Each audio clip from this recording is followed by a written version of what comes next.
Okay,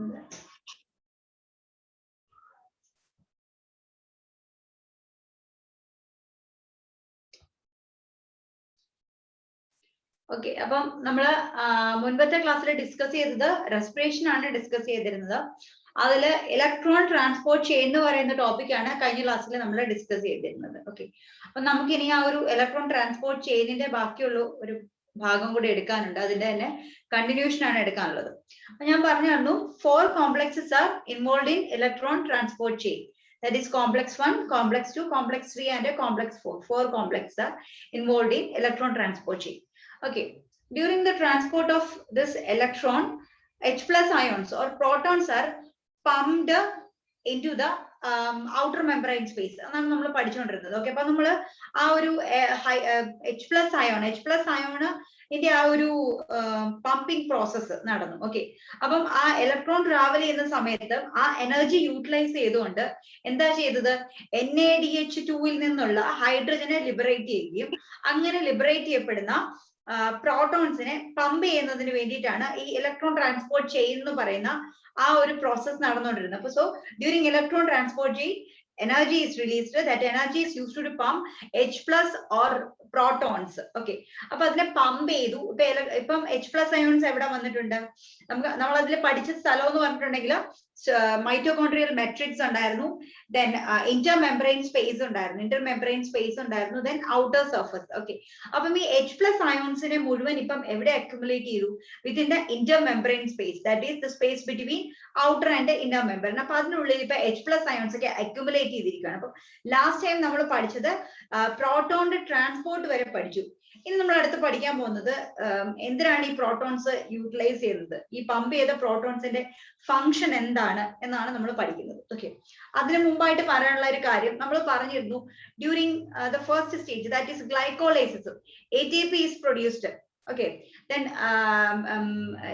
during Krebs cycle also 24 ATP is produced, that is including NaDH2 in 1 NaDH2 is equal to 3 ATP എന്ന് നമ്മൾ പറഞ്ഞിരുന്നു.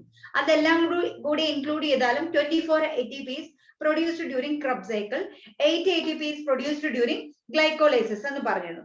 അപ്പൊ നമ്മൾ ATP produce ചെയ്തു എന്ന് പറഞ്ഞു.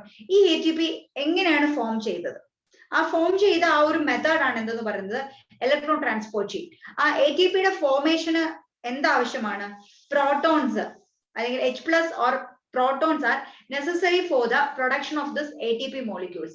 Okay, അപ്പം ഈ അങ്ങനെ നമ്മൾ പഠിച്ച 2 സൈക്കിളിലും Krebs cycle ആയിക്കോട്ടെ ഗ്ലൈക്കോലൈസിസ് ആയിക്കോട്ടെ ATP, NaDH2, then GTP, FADH2 etc. are produced. Okay, so this is equivalent to this NaDH2 etc. equivalent to ATP. Okay, how these ATP molecules are produced? Okay, for the production of these ATP molecules H plus ions are required. അത് നമ്മൾ already പഠിച്ച കാര്യമാണ്. അത് നമ്മൾ പറഞ്ഞ hypothesis ആണ് chemiosmotic hypothesis, proposed by Peter Mitchell. Okay, അപ്പൊ same hypothesis തന്നെയാണ് ഇവിടെയും വരുന്നത്. പ്രൊഡക്ഷൻ ഓഫ് ATP നെ എക്സ്പ്ലെയിൻ ചെയ്യുന്നത് അത് എന്തിന്റെ ആസ്പെക്റ്റില്, പ്രോട്ടോൺ പ്രൊഡക്ഷന്റെ ആസ്പെക്റ്റില് എക്സ്പ്ലെയിൻ ചെയ്യുന്ന ഹൈപ്പോതെസിസ് ആണ് കെമിയോസ്മോട്ടിക് ഹൈപ്പോതെസിസ്. നമ്മൾ ഫോട്ടോസിന്തസിസ് ഓൾറെഡി അത് പഠിച്ചു. അത് തന്നെ നമ്മൾ ഇവിടെ മൈറ്റോകോൺഡ്രിയയിലെ എങ്ങനെയാണ് കെമിയോ ഓസ്മോസിസ് എന്ന് പറയുന്ന പ്രോസസ്സ് നടക്കാൻ പോകുന്നതാണ് പഠിക്കുന്നത്. അപ്പൊ ഹെഡിങ് കൊടുക്കുക, what happens to this H plus ions ആണ് അടുത്ത് കൊടുക്കാനുള്ളത്. What happens to H plus ions, അത് എന്താണ് ഇവിടെ നമ്മൾ എക്സ്പ്ലെയിൻ ചെയ്യാൻ പോകുന്നത്, കെമിയോ ഓസ്മോട്ടിക് ഹൈപ്പോതെസിസ് ആണ്.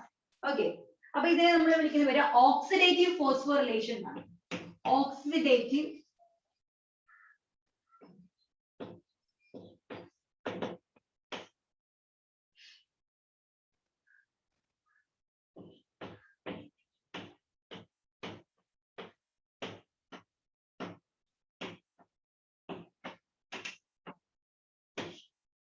Okay, during photosynthesis, the synthesis of ATP in the presence of light is called photophosphorylation. Here നമ്മൾ പഠിക്കുന്ന പേരെന്ന് പറഞ്ഞിട്ടുണ്ടെങ്കിൽ ഓക്സിഡേറ്റീവ് ഫോട്ടോഫോസ്ഫോറിലേഷൻ എന്നാണ് പറയുന്നത്. Because during respiration light energy ഒന്നുമില്ല. ഇവിടെ എന്താണ്, ഓക്സിഡേഷൻ പ്രോസസ് ആണ് നടക്കുന്നത്. റെസ്പിറേഷൻ എന്ന് പറയുന്നത് ഇവിടെ ഓക്സിഡേഷൻ പ്രോസസ് ആണ്. So synthesis of ATP Okay, during oxidation process, that is called the oxidative phosphorylation. It takes place in mitochondria. അപ്പം നിങ്ങളുടെ മനസ്സിലുണ്ടായിരിക്കേണ്ട രണ്ട് പോയിന്റ് ആണ് photophosphorylation. What is phosphorylation? Synthesis of ATP is called a phosphorylation. Okay, then രണ്ട് രീതിയിലാണ് ATP produce ചെയ്യുന്നത്. First method is photophosphorylation.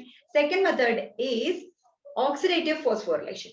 During oxidative phosphorylation, oxygen is used. Okay, oxidation process takes place here. It takes place in mitochondria. First one takes place in chloroplast. Okay, ഓർത്തിരിക്കുക oxidative photophosphorylation. Sorry, photo അല്ല phosphorylation. നമുക്ക് അത് എങ്ങനെയാണെന്ന് explain ചെയ്യാം.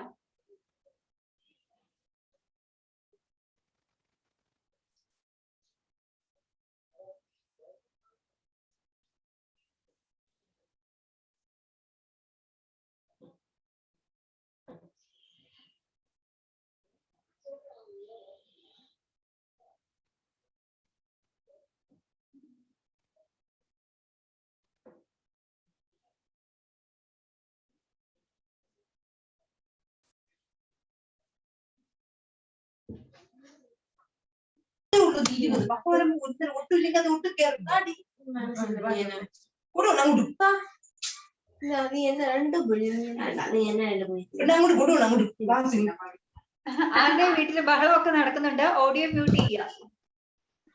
എന്തൊക്കെയോ ബഹളങ്ങൾ നടക്കുന്നു, എല്ലാവരും കേൾക്കുന്നുണ്ട്, മ്യൂട്ട് ചെയ്യുക.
ഞാൻ എക്സ്പ്ലെയിൻ ചെയ്തതിന് ശേഷം നിങ്ങൾ ഈ ഇമേജ് വരച്ചെടുത്താൽ മതി കേട്ടോ. ക്ലിയർ ആണല്ലോ അല്ലേ? ഇവിടെ കറണ്ട് ഇല്ല, അതുകൊണ്ട് ലൈറ്റ് ഇല്ല, നമുക്ക് അല്ലാതെ ഉള്ള വെട്ടം വെച്ചിട്ടാണ് കാണുന്നത്. ഓക്കെ, കാണാൻ പറ്റുന്നുണ്ടോ? ക്ലിയർ ആണോ? അവിടെ നിന്നാണ് വെട്ടം വരുന്നത്, അതാണ്. അപ്പൊ ഓക്സിഡേറ്റീവ് ഫോസ്ഫോറിലേഷൻ ആണ് വരച്ചിട്ടിരിക്കുന്നത്. ഓക്കെ, ഞാൻ പറയാവേ ഇനി. അപ്പൊ നമ്മൾ പഠിച്ചത് ഇലക്ട്രോൺ ട്രാൻസ്പോർട്ട് ചെയ്യും. ഓരോന്നും ഓരോ സ്ഥലത്ത് എവിടെ നടന്നു എന്നൊരു ധാരണ നിങ്ങൾക്ക് ഉണ്ടായിരിക്കണം. ഓക്കെ, അപ്പൊ നമ്മൾ മൈറ്റോകോൺഡ്രിയയുടെ സ്ട്രക്ചറോട് ഞാൻ ഇവിടെ ജസ്റ്റ് ഒന്ന് വരച്ചിടാം, നിങ്ങൾക്ക് ക്ലിയർ ആവാൻ വേണ്ടിയിട്ട്. Okay, suppose this is the structure of mitochondria. It has outer membrane and an inner membrane. Okay, this is the inner membrane. This inner membrane has numerous invagination called cristae. Okay, this invagination is called a cristae. Appo ningal vicharikkum idu cristae aanennu. Actually this is not cristae. This cristae has numerous tennis racket like structure. ഇങ്ങനെ കുറെ ഉണ്ടാവും. Okay, എല്ലായിടത്തും ഇങ്ങനെ.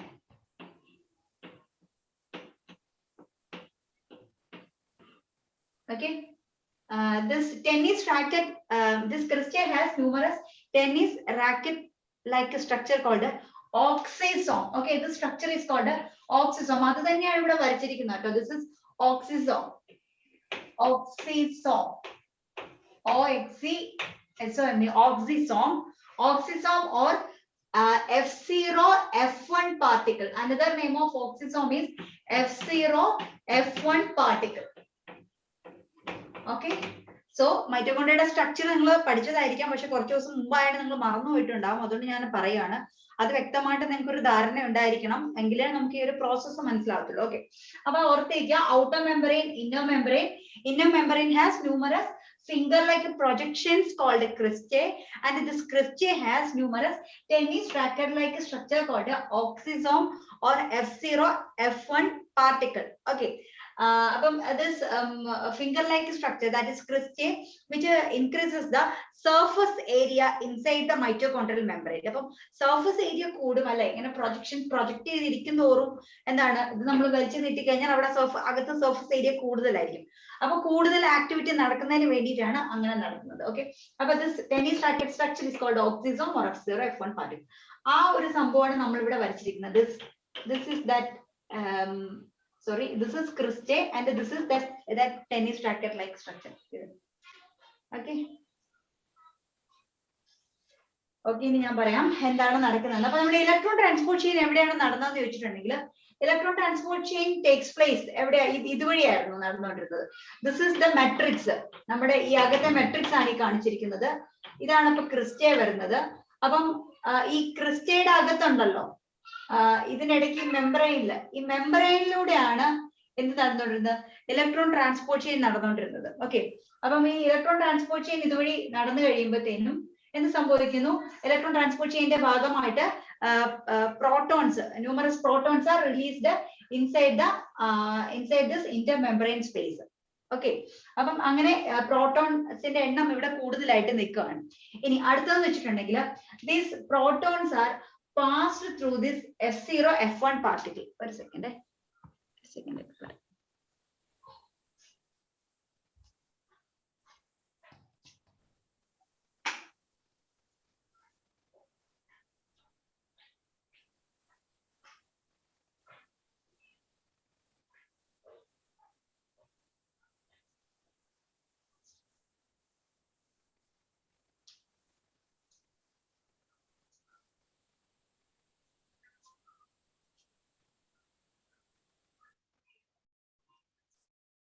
Okay, protons are present inside this membrane.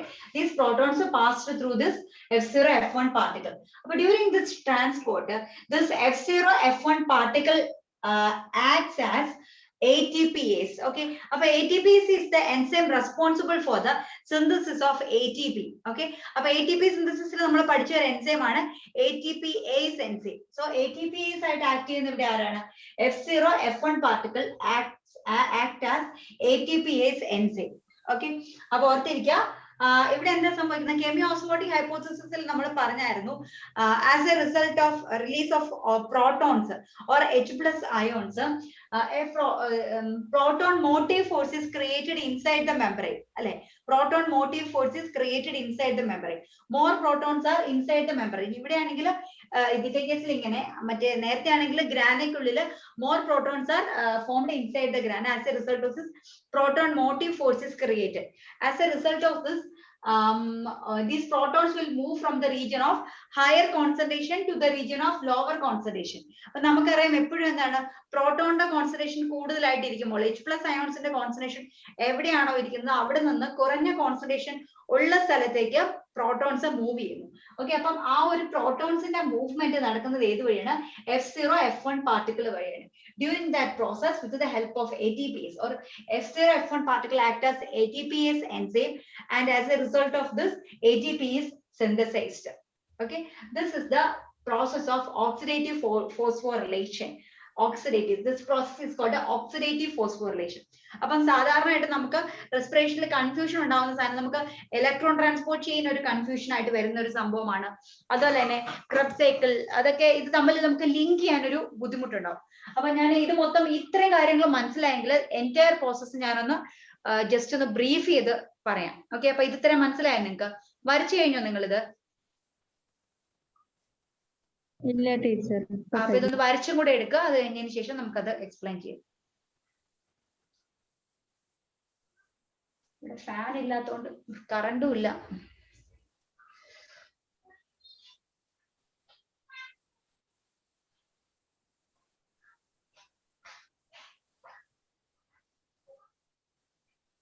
എഴുതി കഴിഞ്ഞതിന് ശേഷം ഒന്ന് പറയുക കേട്ടോ, നിങ്ങളൊന്ന് പറയുക.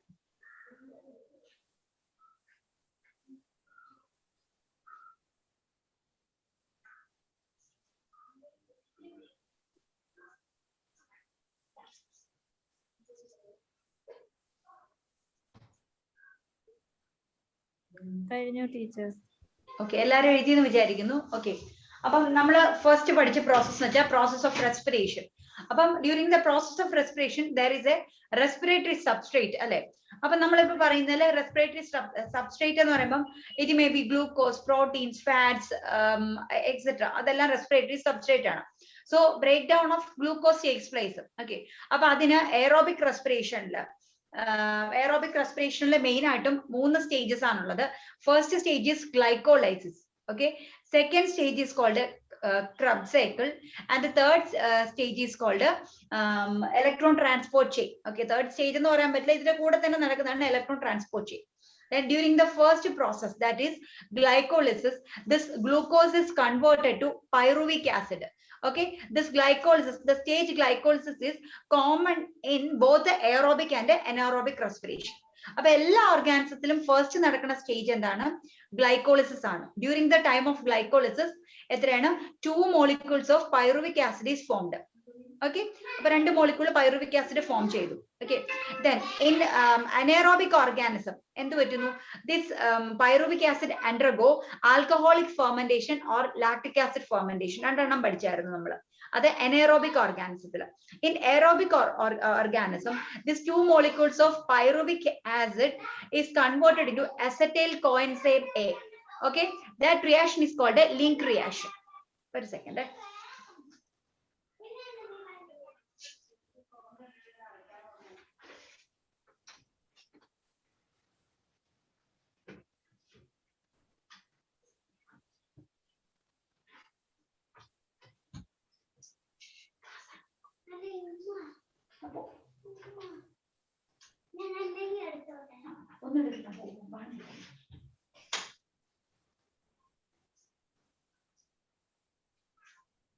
Okay, അപ്പൊ നമ്മൾ പറഞ്ഞത് 2 molecules of pyruvic acid is formed, and this 2 molecule of pyruvic acid is converted to acetyl coenzyme A. Okay, that reaction is called a link reaction. അങ്ങനെ link reaction കഴിഞ്ഞിട്ട് acetyl coenzyme A enter into Krebs cycle. അടുത്ത cycle ആണ് Krebs cycle. Okay, അപ്പം during Krebs cycle നമ്മൾ പറഞ്ഞു NADH2 is produced, FADH2 is produced, then GTP is produced. അങ്ങനെ different energy rich molecules are produced during these cycles. അപ്പൊ ഗ്ലൈക്കോളിസിസിലും എന്ത് സംഭവിച്ചിട്ടുണ്ട്? ATP produce ചെയ്തിട്ടുണ്ട്, NADH2 പ്രൊഡ്യൂസ് ചെയ്തിട്ടുണ്ട്. Krebs cycle എന്ത് സംഭവിച്ചിട്ടുണ്ട്? ATP പ്രൊഡ്യൂസ് ചെയ്തിട്ടുണ്ട്, NADH2 ഒക്കെ പ്രൊഡ്യൂസ് ചെയ്തിട്ടുണ്ട്. ഓക്കെ, ഇനി അടുത്ത് നമ്മൾ പഠിച്ച മൂന്നാമത്തെ സ്റ്റേജ് എന്ന് പറയുന്നതാണ് ഇലക്ട്രോൺ ട്രാൻസ്പോർട്ട് ചെയിൻ. അപ്പം during the electron transport chain എന്താ സംഭവിക്കുന്നതെന്ന് ചോദിച്ചിട്ടുണ്ടെങ്കിൽ ആ NADH2 എന്ന് പറഞ്ഞ് നമ്മൾ പഠിച്ച സബ്സ്റ്റൻസ്, അത് ആ ഒരു എനർജി റിച്ച് പാർട്ടിക്കിൾ, NADH2 എന്ത് സംഭവിക്കുന്നു എന്നാണ് ആക്ച്വലി, അല്ലെങ്കിൽ FADH2 അതിന് എന്ത് സംഭവിക്കുന്നു എന്നുള്ളതാണ് എവിടെ നമ്മൾ പഠിച്ചത്? ഇലക്ട്രോൺ ട്രാൻസ്പോർട്ട് ചെയിനിൽ പഠിച്ചത്.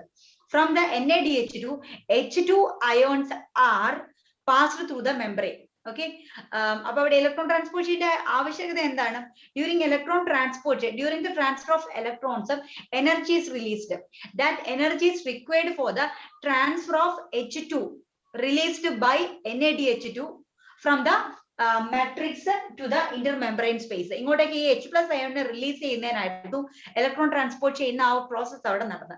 അങ്ങനെ എന്ത് കിട്ടി? നമുക്ക് H+ അയോൺസ് കിട്ടി. ആ H+ അയോൺസിന്റെ സോഴ്സ് എവിടെ നിന്നാണ്? NaDH2 ൽ നിന്നാണ്. ആ NaDH2 ൽ നിന്ന് അത് എങ്ങനെ റിലീസ് ചെയ്തു? Through electron transport chain release ചെയ്തു. ഓക്കെ, ഇനി നമുക്ക് കിട്ടേണ്ട ലാസ്റ്റ് പ്രോഡക്റ്റ്, ആക്ച്വലി നമ്മുടെ റെസ്പിറേഷന്റെ പ്രോഡക്റ്റ് എന്താണ്? What is the product of respiration? നമുക്ക് എനർജി റിച്ച് ATP മോളിക്യൂൾസ് ആണ് കിട്ടുന്നത്. അതോടൊപ്പം കാർബൺ ഡൈ ഓക്സൈഡ് കിട്ടുന്നുണ്ട്, വാട്ടറും കിട്ടുന്നുണ്ട്. വാട്ടറും ഇത്രയുമാണ് റെസ്പിറേഷനിൽ ഒരു പ്രോഡക്റ്റ് ആയിട്ട് വരുന്നത്. അതിൽ വാട്ടർ മോളിക്യൂൾ റിലീസ് ചെയ്തത് എപ്പോഴായിരുന്നു? During electron transport chain. At the end of electron transport chain നമ്മൾ അവിടെ വാട്ടർ മോളിക്യൂൾ പഠിച്ചായിരുന്നു. അതുപോലെ during Krebs cycle also water molecule അത് റിലീസ് ചെയ്യുന്നത്. അത് ഗ്ലൈക്കോളിസിസിലൊക്കെയാണ് വാട്ടർ മോളിക്യൂൾ പ്രൊഡ്യൂസ് ചെയ്തിട്ടുണ്ട്. ഇതെല്ലാ റിയാക്ഷനിലും വാട്ടർ പ്രൊഡ്യൂസ് ചെയ്യുന്നത്. ആക്ച്വലി ലാസ്റ്റ് നമുക്ക് ATP കിട്ടുന്ന പ്രോസസ് ആണ് ഓക്സിഡേറ്റീവ് ഫോസ്ഫോറിലേഷൻ. അപ്പം ഇത്രയും കാര്യങ്ങളൊക്കെ നടക്കണം. ആദ്യം എന്ത് നടന്നു? ഗ്ലൈക്കോളിസിസ് നടന്നു.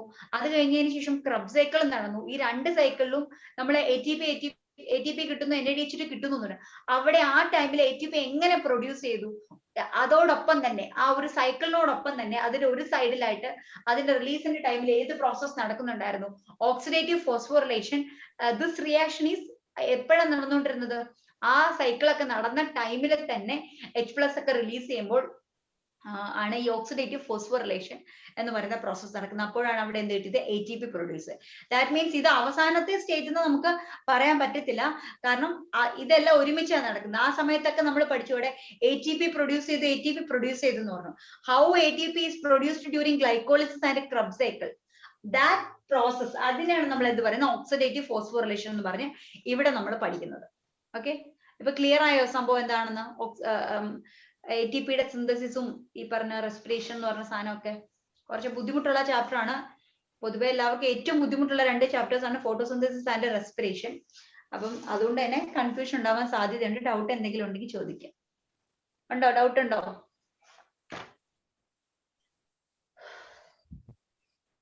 Any doubts? ഇല്ല മിസ്. ഓക്കെ, 3 ക്ലാസ്സും നമ്മൾ കറക്റ്റ് ആയിട്ട് അറ്റൻഡ് ചെയ്തിട്ടുണ്ടെങ്കിൽ നമുക്ക് സംഭവം എല്ലാം കിട്ടും ഇതിനകത്ത്. അപ്പൊ നമുക്ക് ഇനി അടുത്ത് പഠിക്കാനുള്ളത് റെസ്പിറേറ്ററി ബാലൻസ് ഷീറ്റ് എന്ന് പറയുന്ന ടോപ്പിക്. ചോക്കിന്റെ പൊടി.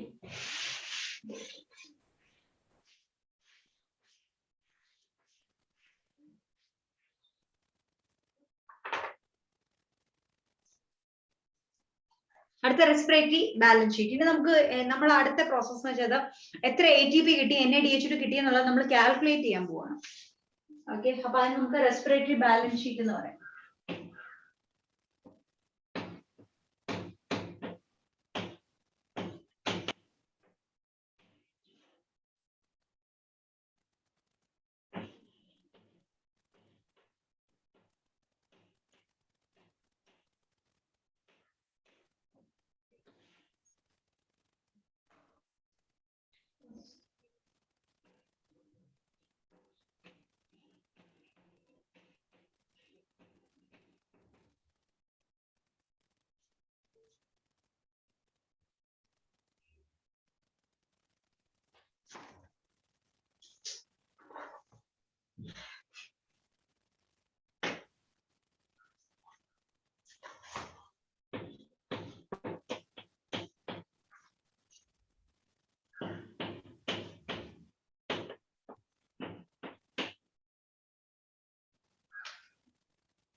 ഓക്കെ, വളരെ വളരെ ഇമ്പോർട്ടന്റ് ആയിട്ടുള്ള ഒരു കണക്കാണ്.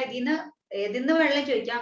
ഗ്ലൈക്കോളിസിസിലെ ATP ചോദിക്കാം, ലിങ്ക് റിയാക്ഷനിലെ ചോദിക്കാം, അല്ലെങ്കിൽ ക്രബ് സൈക്കിളിൽ നിന്ന് വേണമെങ്കിൽ എടുത്ത് ചോദിക്കാം, അല്ലെങ്കിൽ ഇത് മൊത്തത്തിലുള്ള ATP എത്ര കിട്ടി എന്നുള്ള രീതിയിലും നമുക്ക് ക്വസ്റ്റ്യൻ ചോദിക്കാം. ഓക്കെ, എനിക്കൊന്ന് ബോർഡ് ഇത്തിരി ക്ലിയർ അല്ലാന്ന് തോന്നുന്നു, അതുകൊണ്ട് ഞാനിപ്പോ പറയുമ്പോൾ നിങ്ങൾ ഡൗട്ട് ഉള്ളത് ക്ലിയർ ചെയ്ത് പോകും. അപ്പൊ നമ്മൾ ഇവിടെ ഉദ്ദേശിക്കുന്ന respiratory balance sheet, how many energy rich molecules R obtained during respiration, അതാണ് നമ്മളിവിടെ ഉദ്ദേശിച്ചിരിക്കുന്നത്. അപ്പം ഫസ്റ്റ് ATPയുടെ കണക്കാണ് ഗ്ലൈക്കോളിസിസ്. ഓക്കെ, ഡ്യൂറിങ് ഗ്ലൈക്കോളിസിസ് നമ്മൾ പഠിച്ചിരുന്നു total 4 ATP molecules are produced during glycolysis അല്ലെ. among the 4 ATP molecules 2 ATP molecules are utilized during the first half of reaction എന്നായിരുന്നു അല്ലെ. അപ്പൊ മൊത്തത്തിൽ നമുക്ക് എത്ര ATP ഗ്ലൈക്കോളിസിസിൽ കിട്ടിയെന്ന് ചോദിച്ചാൽ സത്യം പറഞ്ഞാൽ 4 ATP ആണ് ഗ്ലൈക്കോളിസിസിൽ നമുക്ക് കിട്ടുന്നത്. ബാക്കി NADH2 ഒക്കെയാണ്. അത് നമ്മൾ ഇറ്റ് ഈസ് ഇക്വലന്റ് ടു എന്ന് പറഞ്ഞിട്ടാണ് നമ്മൾ പഠിക്കുന്നത്. നെറ്റ് ഗെയിൻ ഓഫ് ATP അങ്ങനെ കാൽക്കുലേറ്റ് ചെയ്യാം. അല്ലാതെ നോക്കിക്കഴിഞ്ഞാൽ how many ATP molecules R obtained during glycolysis എന്ന് ചോദിച്ചിട്ടുണ്ടെങ്കിൽ ആൻസർ എന്ന് വെച്ചാൽ എത്രയാണ്? 4 ATP മോളിക്യൂൾസ് ആയിരുന്നു നമുക്ക് കിട്ടിയത്. among the 4 ATP molecules 2 ATP molecules are utilized, remaining 2 ATP molecules. Okay, then ഇനി അടുത്തത് how many NADH2 are produced? 2 NADH2 molecule are produced during glycolysis. Okay, 2 NADH2 molecule. Then 1 NADH2 is equivalent to 3 ATP molecule. അപ്പോൾ നമുക്ക് എത്ര കിട്ടി? Total 2 into 3 6 ATP molecule. So 6 ATP is obtained from this NADH2. Okay, then total ATP അപ്പോൾ എത്രയാണ് കിട്ടിയ? ഇവിടുന്ന് കിട്ടിയ 2 ATP molecule plus NADH2 നിന്ന് obtain ചെയ്ത 6 ATP molecule ചേർന്ന് total gain of ATP during glycolysis എത്ര? Net gain of ATP during glycolysis is എത്രയാണ്? 8 ATP molecule ആണ് കേട്ടോ. അപ്പൊ അത് നിങ്ങൾ ഈ ഫിഗർ നിങ്ങൾ കാണാതെ പഠിച്ച് വെച്ചേക്കണം. 8 ATP ഗ്ലൈക്കോളിസിസിൽ നിന്ന് നമുക്ക് കിട്ടുന്ന മൊത്തം ATP മോളിക്യൂള് 8 ATP മോളിക്യൂൾ ആണ്. ഇനി എത്ര ATP NADH2 എന്ന് ചോദിച്ചു കഴിഞ്ഞാൽ 2 ATP and 2 NADH2 എന്ന് പഠിച്ചു വെക്കാം. അന്ന് എങ്ങനെ പഠിച്ചു വെക്കുക, അല്ലെങ്കിൽ മറ്റേത് പഠിച്ചു വെക്കുക, രണ്ടും പഠിച്ചു വെക്കണം. 2 ATP and 2 NADH2 are produced during glycolysis. ഇനി next reaction is link reaction. During link reaction എത്ര മോളിക്യൂൾസ് കിട്ടത്തുള്ളൂ? ആക്ച്വലി 1 NADH2 ആണ് produced during link reaction. ഒരെണ്ണേ produce ചെയ്യാറുള്ളൂ. ഓക്കെ, രണ്ടെണ്ണം പ്രൊഡ്യൂസ് ചെയ്യുന്നില്ല. പക്ഷെ ഇവിടെ രണ്ടെണ്ണം എഴുതിയിരിക്കുന്നത് നമുക്കറിയാം from 1 molecule of glucose 2 pyruvic acid is obtained. Okay, pyruvic acid is the product of glycolysis. Okay, so 2 molecules of pyruvic acid is obtained during glycolysis. From the 2 molecule of pyruvic acid appo namukku etra kittum? 2 NADH2 alle. That is from 1 pyruvic acid 1 NADH2, second pyruvic acid second NADH2 is obtained. അങ്ങനെ link റിയാക്ഷനിൽ നമുക്ക് total ATP molecule എത്രയാണ്? 6 ATP molecule is obtained during link reaction. Okay, 6 ATP. Then Krebs cycle. Okay, during Krebs cycle നമ്മൾ ATP എന്നൊന്നും ഇവിടെ കണ്ടിരുന്നില്ല. അവിടെ നമ്മൾ പഠിച്ചത് GTP ആണ്. So 1 GTP is equivalent to 1 ATP. അതുകൊണ്ടാണ് ഞാൻ ഇവിടെ ATP or GTP എന്ന് കൊടുത്തിരിക്കുന്നത്. രണ്ടും കിട്ടിയിട്ടില്ല കേട്ടോ. നമുക്ക് അവിടെ കിട്ടിയത് 1 GTP ആണ്. 2 മോളിക്യൂൾ ആയതുകൊണ്ട് ഞാൻ പറഞ്ഞല്ലോ, നേരത്തെ പറഞ്ഞല്ലോ പൈറുവിക് ആസിഡ് 2 മോളിക്യൂൾ ആയതുകൊണ്ട് അവിടെ നമ്മൾ 2 ATP എഴുതുന്നു. Then NADH2 സെയിം തന്നെ. നമുക്ക് from 1 പൈറുവിക് ആസിഡ് 3 NADH2. 1 സൈക്കിളിൽ നിന്ന് നമുക്ക് കിട്ടുന്ന ചോദിച്ചാൽ ആണ് ഞാൻ പറയുന്നത് കേട്ടോ. 1 സൈക്കിളിൽ നിന്ന് കിട്ടുന്ന ചോദിച്ചാൽ 1 ATP 6 NADH2 and 1 FADH2. From 1 Krebs cycle we obtain, അത് എഴുതി വെച്ചോണ്ട് കേട്ടോ. From 1 Krebs cycle we obtain 1 GTP 3 NADH2 and 1 FADH2. Okay, from 2 Krebs cycle, that means 1 molecule of glucose അതിന്റെ പ്രോസസ്സ് വരുമ്പോഴത്തേന് എത്ര വരും? അപ്പൊ 2 ATP molecule 6 NADH2 2 FADH2. അപ്പൊ നമുക്കറിയാം 1 NADH2 is equal to 3 ATP. അപ്പൊ 6 into 3 വരുമ്പോൾ 18 ATP. ഓക്കെ, എന്നെ കാണത്തില്ല. അടുത്തത് 1 FADH2 is equal to 2 ATP molecules. So 2 into 2 ATP molecule we get 4 ATP molecules. Okay, then total നമുക്ക് ഇവിടെ എത്ര കിട്ടും? അപ്പോൾ ഇവിടെ 2 ATP മോളിക്യൂളും then ഇവിടെ 18 ഉണ്ട്. 18 plus 2 20, 20 plus 4 24 ATP molecules are obtained during Krebs cycle. ഇനി നമുക്ക് മൊത്തം entire respiration അപ്പം എത്ര വരും? This 8 plus 6 plus 24 എത്ര വരും? 38 ATP molecules are produced. 38. That is this 8 plus 6 plus 24. അത് വേണേ എഴുതി വെച്ചോ. 8 plus 6 plus 24 equal to 38 ATP molecules. അപ്പൊ നമ്മുടെ എന്താണ് ഇതിന്റെ പ്രോഡക്റ്റ് എന്ന് പറയുന്നത് എത്രയാണ്? 38 ATP molecules are obtained. Okay, അപ്പൊ ജസ്റ്റ് ഒന്ന് എഴുതി എടുക്കാം ഇത്.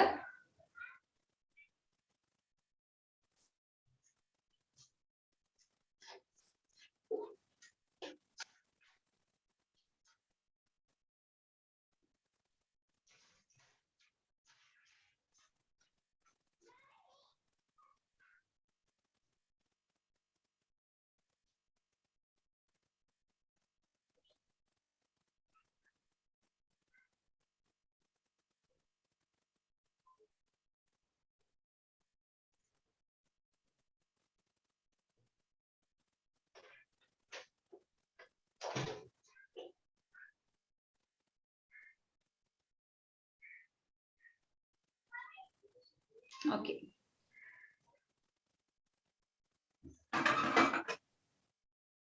എഴുതി കഴിഞ്ഞോ? പറയട്ടെ അടുത്തത്.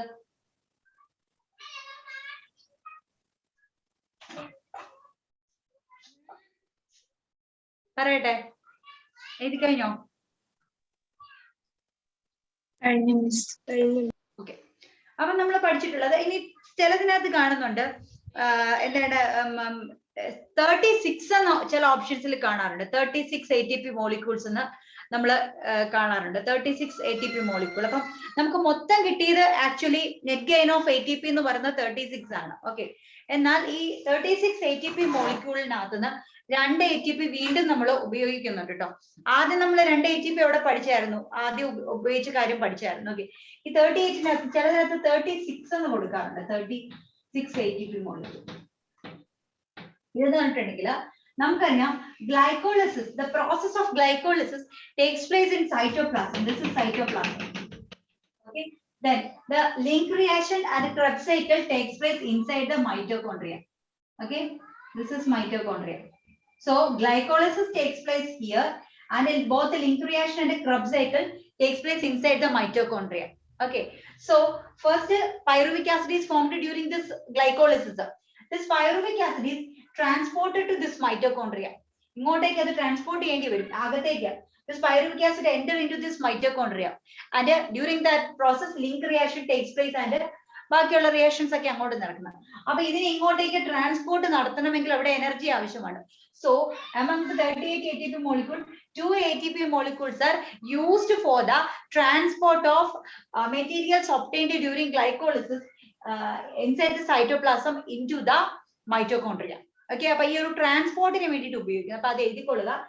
Among the 38 ATP molecules, 2 ATP molecules are used for the transport of pyruvic acid from cytoplasm to mitochondria. During transport process, 2 ATP molecules are utilized. Okay, അപ്പോൾ this is all about respiratory balance sheet. അപ്പോൾ ഇനി നമുക്ക് ഒരു 2 ടോപ്പിക്കും കൂടിയാണ് പഠിക്കാനുള്ളത്. അത് കഴിഞ്ഞിട്ട് നമുക്ക് അടുത്ത ചാപ്റ്റർ സ്റ്റാർട്ട് ചെയ്യാം. ഓക്കെ, അപ്പൊ ക്ലിയർ ആണെന്ന് വിചാരിക്കുന്നു. അടുത്ത നമുക്ക് ആംഫിബോളിക് പാത്വേ.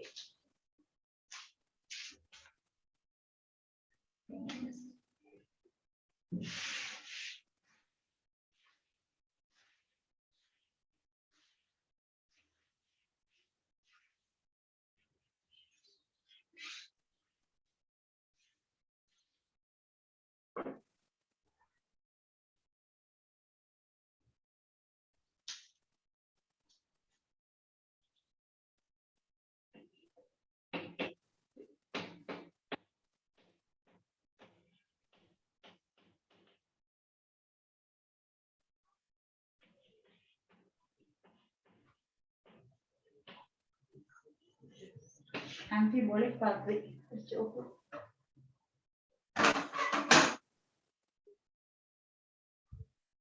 ആ ഒരു സൈഡിൽ കുറച്ച് ലൈറ്റ് വരുന്നുണ്ടല്ലേ?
Glycerol to dihydroxide.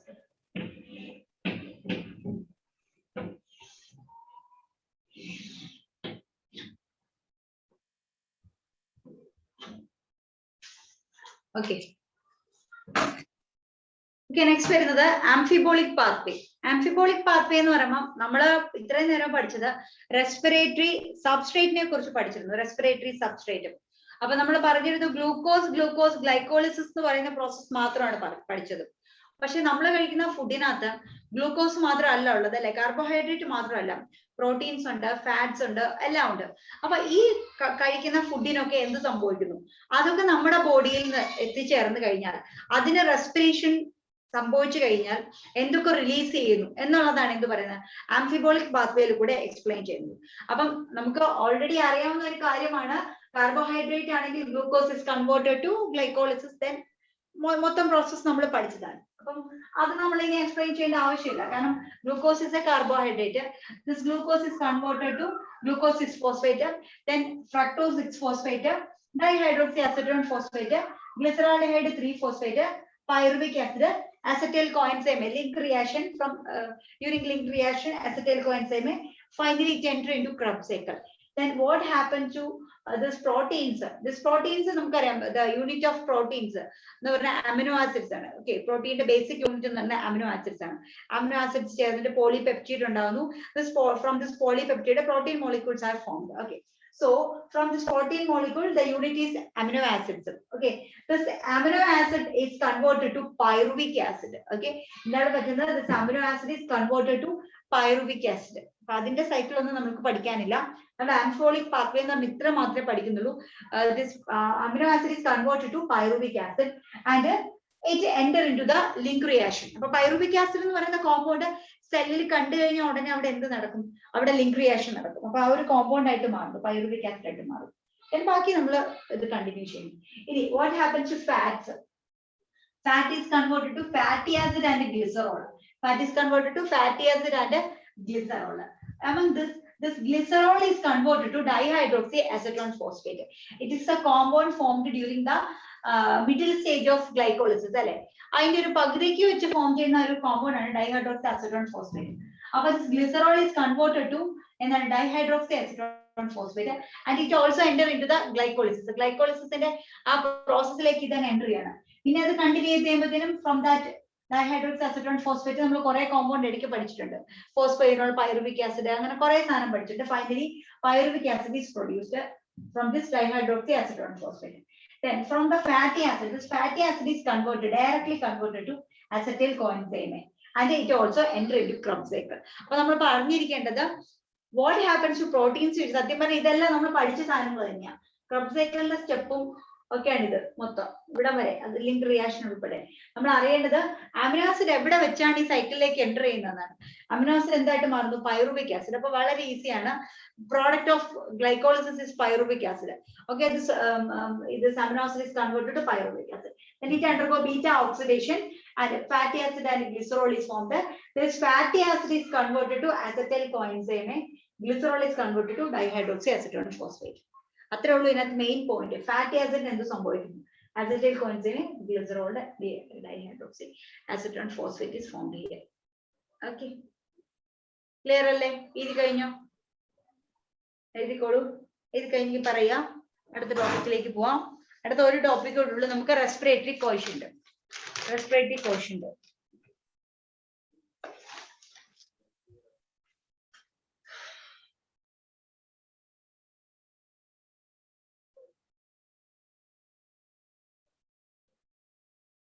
പറയട്ടെ, അടുത്ത് പറഞ്ഞോട്ടെ. കഴിഞ്ഞോ? പഠിച്ച് മനസ്സിലായോ? മനസ്സിലായോ? ടീച്ചർ. അടുത്ത respiratory quotient.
Okay, but respiratory quotient എന്ന് പറഞ്ഞ ഒന്നുമില്ല. It is the ratio of അല്ലെങ്കിൽ volume of carbon dioxide evolved divided by volume of oxygen consumed. That is called respiratory quotient. അപ്പോൾ ഏത് മുകളിൽ വരണം ഏത് താഴെ വരണം എന്ന് കൺഫ്യൂഷൻ വരരുത്. ഫസ്റ്റ് വരേണ്ടത് volume of carbon dioxide evolved അല്ലെ. Carbon dioxide is evolved during respiration. നമുക്കറിയില്ല റെസ്പിറേഷന്റെ പ്രോഡക്റ്റ് നമുക്ക് കിട്ടുന്നത് കാർബൺ ഡൈ ഓക്സൈഡ്. നമ്മൾ എത്ര ഓക്സിജൻ കൺസ്യൂം ചെയ്തു ഈ പ്രോസസ്സിന് വേണ്ടിയിട്ട്, അതാണ് റെസ്പിറേറ്ററി കോഷ്യന്റ് എന്ന് പറയുന്നത്. അപ്പൊ നമ്മൾ ഈ ഇത്രയും ഓക്സിജൻ നമ്മൾ വലിച്ചു കയറ്റുന്നുണ്ട്. ഈ ഓരോ റെസ്പിറേറ്ററി സബ്സ്ട്രേറ്റിനകത്തും അത് പ്രൊഡ്യൂസ് ചെയ്യുന്ന കാർബൺ ഡൈ ഓക്സൈഡിന്റെ അളവും അത് പ്രൊഡ്യൂസ് ചെയ്യുന്ന യൂട്ടിലൈസ് ചെയ്യുന്ന ഓക്സിജന്റെ അളവും ഡിഫറെന്റ് ആയിരിക്കും. ഇപ്പൊ നമ്മൾ കഴിക്കുന്ന കാർബോഹൈഡ്രേറ്റ് ആണെങ്കിൽ എന്ത് ചെയ്യുന്നു, അത് അതിനെ നമ്മൾ റെസ്പിറേറ്ററി സബ്സ്ട്രേറ്റിനെ ബ്രേക്ക് ചെയ്യാൻ വേണ്ടി നമ്മൾ യൂസ് ചെയ്യുന്ന വോളിയം ഓഫ് ഓക്സിജന്റെ അളവും അത് റിലീസ് ചെയ്യുന്ന വോളിയം ഓഫ് കാർബൺ ഡൈ ഓക്സൈഡിന്റെ അളവും ഒന്നായിരിക്കും. ദെൻ അത് പ്രോട്ടീനുമായിട്ട് കമ്പയർ ചെയ്തിട്ടുണ്ടെങ്കിൽ രണ്ടും സെയിം ആയിരിക്കത്തില്ല. ഓരോ നമ്മൾ കഴിക്കുന്ന ഫുഡ് ഐറ്റംസിലും ഈ പറഞ്ഞ RQ ഡിഫറെന്റ് ആയിരിക്കും. ഓക്കെ, അപ്പൊ മനസ്സിലായെന്ന് വിചാരിക്കുന്നു. Respiratory quotient is the ratio of volume of carbon dioxide evolve divided by volume of oxygen consumed. എത്ര ഓക്സിജൻ ആണോ ഇവോൾവ് ചെയ്തത് അതേ ഡിവൈഡഡ് ബൈ എത്ര ഓക്സിജൻ ആണോ കൺസ്യൂം ചെയ്തത്. That is called respiratory quotient. അപ്പൊ നമുക്ക് നോക്കാം respiratory quotient of different respiratory substrates. Okay, first one എന്ന് പറയുന്നത് കാർബോഹൈഡ്രേറ്റ് ആണ്.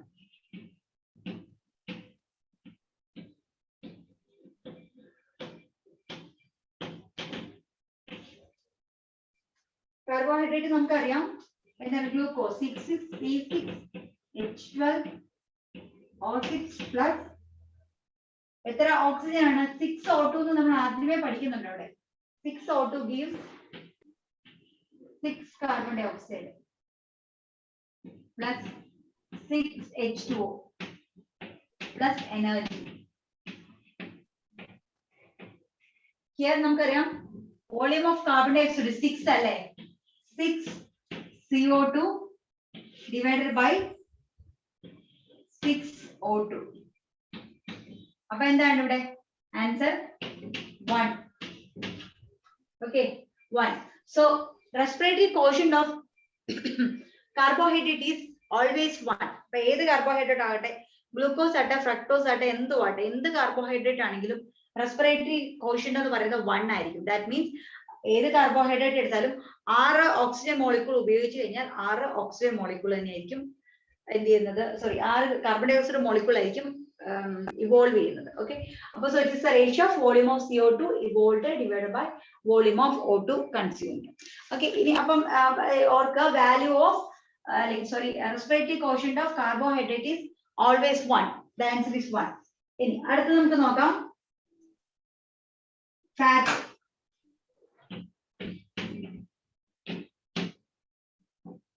ഫാറ്റ് എന്ന് പറയുന്നത് ലെസ് ദാൻ 1 ആയിരിക്കും എപ്പോഴും വരുന്നത്. ലെസ് ദാൻ 1 അത് എങ്ങനെ കിട്ടും നമുക്ക് നോക്കാം. നമ്മൾ ഇവിടെ എടുക്കുന്ന ഫാറ്റി ആസിഡ് ആണ് ട്രൈ പാൽമിറ്റിക്.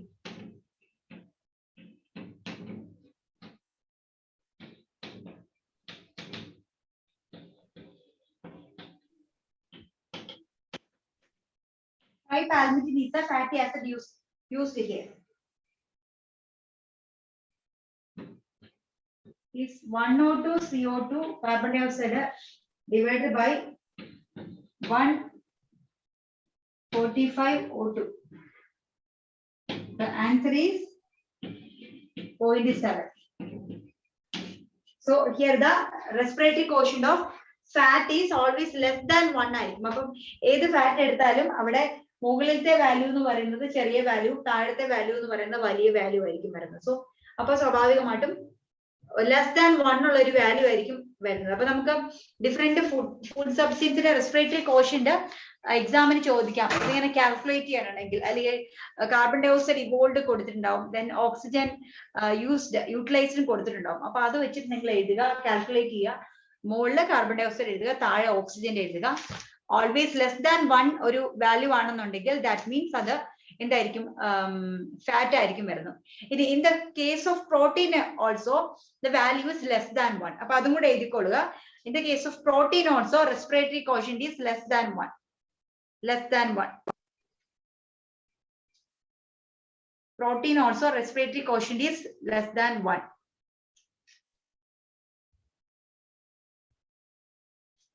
ഒരു 0.9 ഒക്കെ ആയിരിക്കും വരുന്നത്. 0.9. അപ്പൊ എന്തായാലും ലെസ് ദാൻ 1 ആയിരിക്കും വരുന്നത്. Less than 1. പ്രോട്ടീന്റെ കേസിലും ലെസ് ദാൻ 1 ആണ് റെസ്പിറേറ്ററി കോഷ്യന്റ് വരുന്നത്. 0.9. ഓക്കെ, ലെസ് ദാൻ 1 ആയിരിക്കും റെസ്പിറേറ്ററി കോഷ്യന്റ് ഓഫ് പ്രോട്ടീൻസ് എന്ന് പറയുന്നത്. ഓക്കെ, അപ്പൊ ഇതോടുകൂടി നമ്മുടെ ചാപ്റ്റർ ഇവിടെ കഴിഞ്ഞിരിക്കുകയാണ്. നമ്മൾ ഇനി അടുത്ത എടുക്കാൻ പോകുന്ന ചാപ്റ്റർ ആണ് മിനറൽ ന്യൂട്രീഷൻ.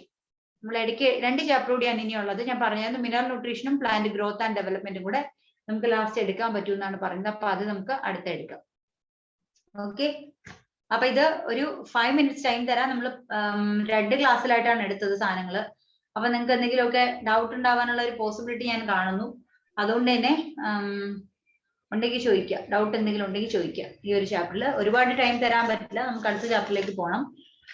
സംശയമുള്ള ടോപ്പിക്ക് ചോദിക്കാം, പെട്ടെന്നൊന്ന് വായിച്ചു നോക്കുക, ചോദിക്കാം. അല്ലെങ്കിൽ എന്തെങ്കിലും ക്വസ്റ്റ്യൻ നമുക്ക് പിന്നെ ഡിസ്കസ് ചെയ്യുന്നുണ്ട്. ഇപ്പൊ നോക്കാം. ഒരു ഡൗട്ടും ഇല്ല, എല്ലാം ഓക്കെ ആണെങ്കിൽ നിങ്ങൾക്ക് ടൈപ്പ് ചെയ്യാൻ ഓപ്ഷൻ ഉണ്ടെങ്കിൽ ടൈപ്പ് ചെയ്യാം. ഓക്കെ, അടുത്ത ചാപ്റ്റർ എടുക്കാമെന്ന്. നമ്മുടെ മിനറൽ ന്യൂട്രീഷൻ 5 minutes ടൈം തരും, നോക്കാം.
ഓക്കെ, അപ്പൊ നമുക്ക് കണ്ടിന്യൂ ചെയ്താലോ?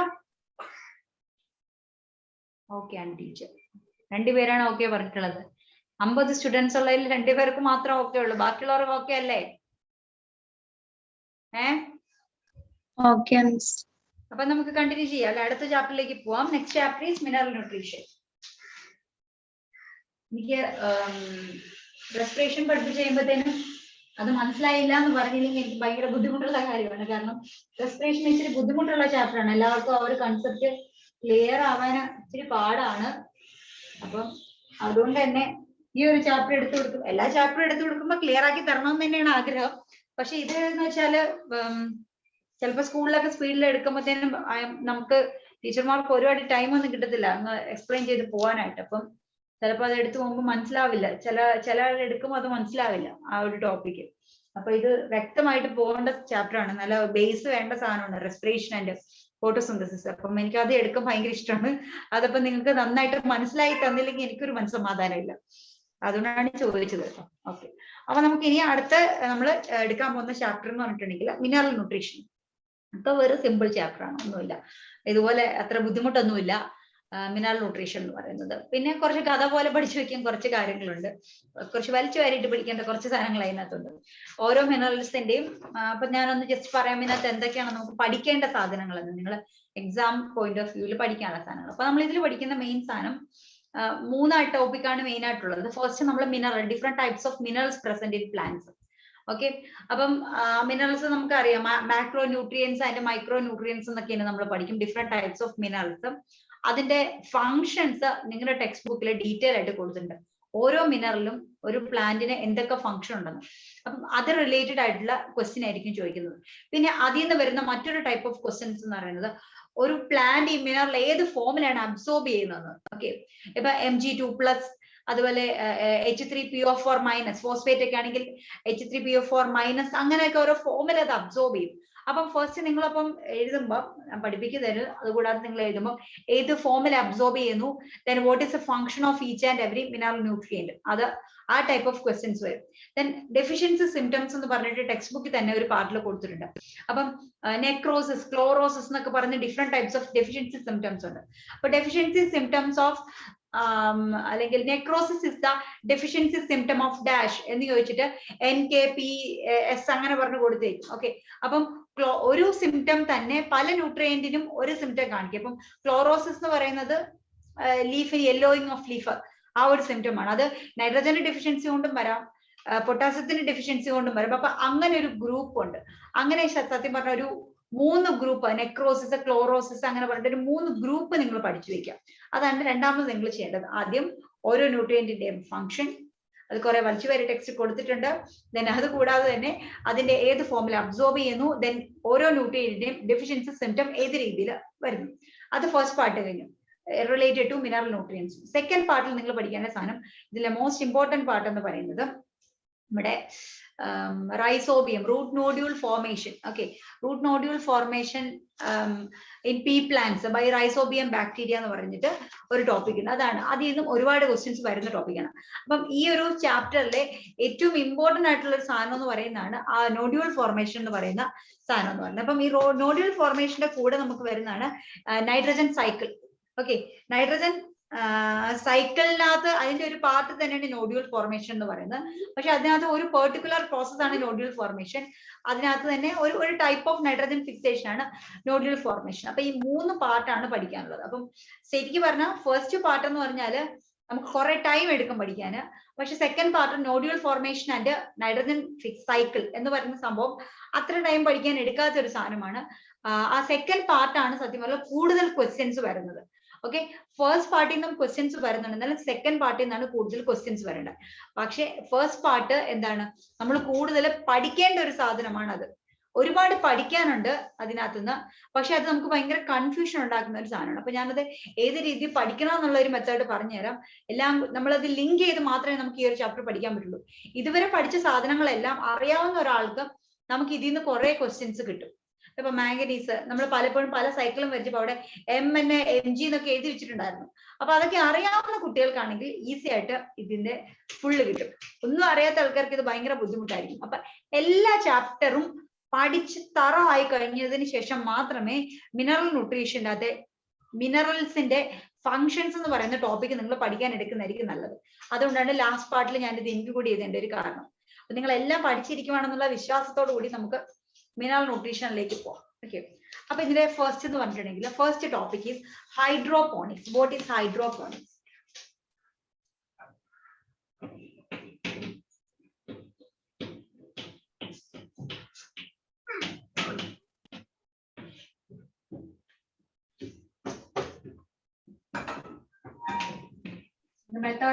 This method was developed by Julius von Sachs.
Okay. Hydroponics. Hydroponics is otherwise called soil-less agriculture. Soil-less agriculture. Okay, this method was developed by Julius von Sachs in 1860. Okay, so this is the method of growing plants in a nutrient solution. Growing plants in a nutrient solution. That means the solution ആണ് cultivate ചെയ്യുന്നത്, without soil ആണ്. Okay, without soil. അതുകൊണ്ടാണ് ഇതിന് it is otherwise called soil-less agriculture. Hydroponics. The word hydro, it is related to water. Okay, so growing water, growing plants in water, nutrient in a nutrient solution is called a hydroponics. Okay, the method of growing plants in nutrient solution is called a hydroponics. Okay, അപ്പോൾ വെള്ളം മാത്രമാണ് ഇവിടെ ഉള്ളത്. വെള്ളം മാത്രം എന്ന് പറയാൻ പറ്റില്ല, അവിടെ ഇത് ന്യൂട്രിയന്റ് സൊല്യൂഷൻ ഉണ്ടായിരിക്കും. ഒരു സെക്കൻഡ്, ഇതിനാണ് ഹൈഡ്രോപോണിക്സ് എന്ന് പറയുന്നത്.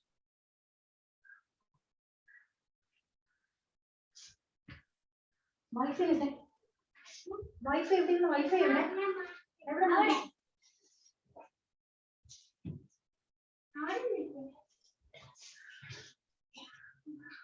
ഒരു കാര്യം പറയട്ടെ, ഞാൻ ഇവിടെയല്ല പറയാൻ പോകുന്നത്, നമ്മൾ അടുക്കളയിലാണ്.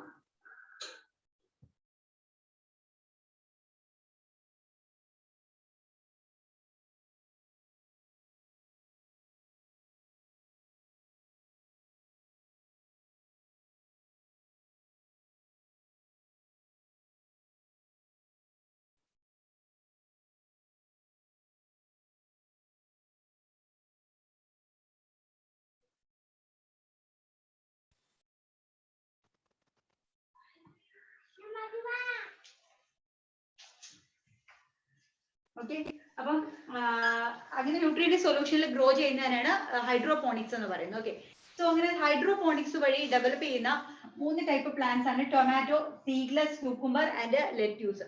നമ്മൾ സാലഡ് കുക്കുംബർ എന്നൊക്കെ പറഞ്ഞ് മേടിക്കാൻ കിട്ടൂല, അതാണ് സീഡ്ലെസ് ആയിട്ടുള്ള കിട്ടും. നമ്മുടെ കേരളത്തിൽ വരെ ഇത് ചെയ്യുന്നുണ്ട് കേട്ടോ. ഇപ്പം ഹൈടെക് ഫാമിംഗ് എന്നൊക്കെ പറഞ്ഞുണ്ടല്ലോ.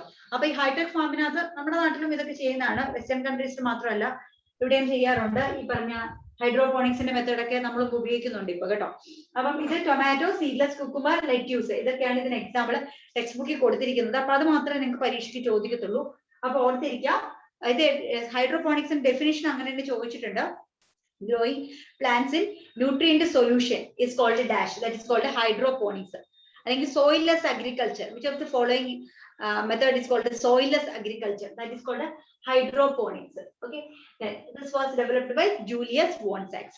അപ്പൊ ഈ ഹൈഡ്രോപോണിക്സ് എന്ന് പറയുന്ന മെത്തേഡ് കൊണ്ടുള്ള ഗുണം എന്ന് പറഞ്ഞിട്ടുണ്ടെങ്കിൽ മെയിൻലി ഈ ഒരു മെത്തേഡ് ഉപയോഗിക്കുന്നതെന്ന് വെച്ചിട്ടുണ്ടെങ്കിൽ ഈ ഒരു പ്ലാന്റ്സിനെ അങ്ങ് കൾട്ടിവേറ്റ് ചെയ്ത് കുറെ അങ്ങ് നമുക്ക് റിസൾട്ട് ഉണ്ടാക്കി എടുക്കുക എന്നതിലുപരി നമുക്കറിയാം പ്ലാന്റ്സ് നീഡ് ന്യൂട്രിയൻസ് അല്ലെ.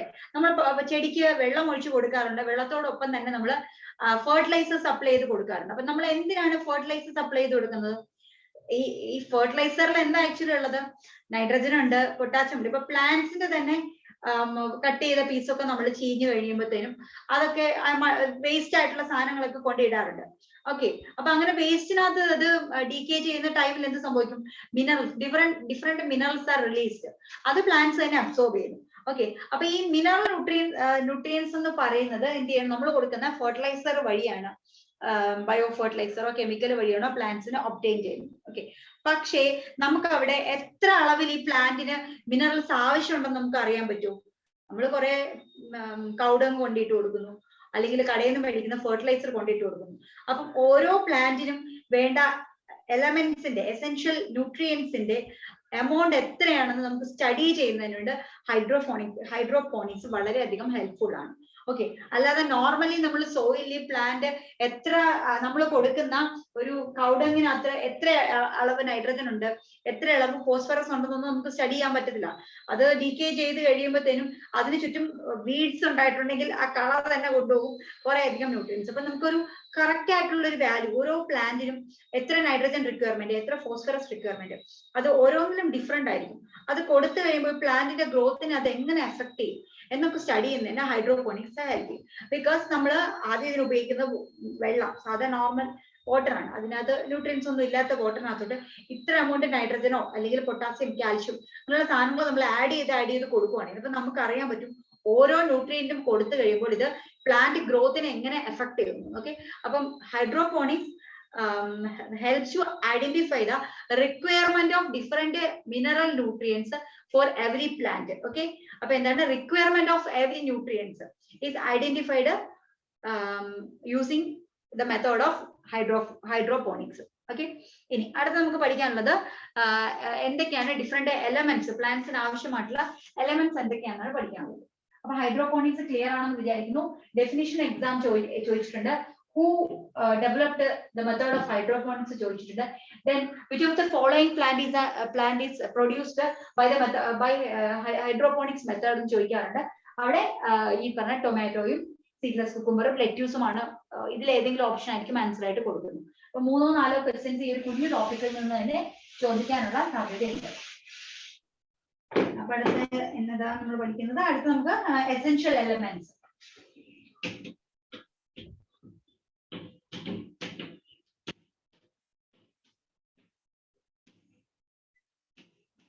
നെക്സ്റ്റ് ടോപ്പിക് എസെൻഷ്യൽ എലമെന്റ്സ് ആണ്. Essential elements.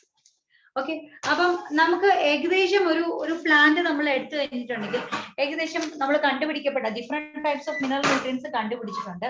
ഓക്കെ, അതിൽ തന്നെ അതില് ഒരു 60 എലമെന്റ്സ് നമ്മൾ പ്ലാന്റ്സിൽ കണ്ടെത്തിയിട്ടുണ്ട്. ഓക്കെ, എല്ലാ പ്ലാന്റ്സും എടുത്ത് നോക്കുമ്പോൾ അമംഗ് ദ നമ്മൾ ഏകദേശം 100-ൽ കൂടുതൽ എലമെന്റ്സ് കണ്ടുപിടിച്ചിട്ടുണ്ട്. അതിൽ തന്നെ 100-ൽ കൂടുതൽ. ഓക്കെ, അപ്പം എലമെന്റ്സ് കണ്ടുപിടിച്ചതിൽ തന്നെ ഏകദേശം ഒരു 60 എലമെന്റ്സ് നമ്മൾ എവിടെ കണ്ടെത്തിയിട്ടുണ്ട്? പ്ലാന്റ്സിൽ കണ്ടെത്തിയിട്ടുണ്ട്. പക്ഷെ ഈ 60 എലമെന്റ്സിനെ നമ്മൾ 60 ആണ് കേട്ടോ. 60 എലമെന്റ്സ് ഇതെല്ലാം പ്ലാന്റ്സിന് ആവശ്യമായിട്ടുള്ള ഒന്നുമല്ല. ചില പ്ലാന്റ്സിൽ നമ്മൾ നോക്കിയിട്ടുണ്ടെങ്കിൽ ഇപ്പം സെലിനിയത്തിന്റെ പ്രസൻസ് സെലിനിയം, ദെൻ ഗോൾഡിന്റെ പ്രസൻസ് കണ്ടെത്തിയിട്ടുണ്ട്. ദെൻ സെലിനിയം, ഗോൾഡ് ഒക്കെയാണ് ചില പ്ലാന്റ്സിൽ അക്യുമുലേറ്റ് ചെയ്യുന്ന മിനറൽ ന്യൂട്രിയൻസ് എന്ന് പറയുന്നത്. അപ്പൊ നിങ്ങൾ വിചാരിക്കും ഗോൾഡ് ഒക്കെ അക്യുമുലേറ്റ് ചെയ്യുന്നത് അത് വെച്ചാൽ നമ്മള് പെർട്ടിക്കുലർ പ്ലാന്റ്സ് ഉണ്ട്. ചില പ്ലാന്റ്സിന് അത് ഗോൾഡിന്റെ പ്രസൻസ്, ഇപ്പൊ നമുക്കറിയാം സോയിൽ അല്ലേ, അല്ല സ്വർണ്ണ ഖനിയൊക്കെ വീട്ടിലുണ്ടെങ്കിൽ കണ്ടുപിടിക്കുകയാണെങ്കിൽ ചില പ്ലാന്റ്സ് കൊണ്ട് നട്ടാൽ മതി. അതിന് എക്സാമ്പിൾ ഇക്വിസിറ്റം എന്ന് പറയുന്ന ഒരു പ്ലാന്റ് ഉണ്ട്. ഇക്വിസിറ്റം ഇസ് എ ടെറിഡോഫൈറ്റ്. ഓക്കെ, നിങ്ങൾ പഠിച്ചിട്ടില്ലേ ബ്രയോഫൈറ്റ്, ടെറിഡോഫൈറ്റ്? അതിൽ ടെറിഡോഫൈറ്റ് ആണ്, ഒരു ഫേൺ പ്ലാന്റ് ആണ് ഇക്വിസിറ്റം എന്ന് പറയുന്ന പ്ലാന്റ്.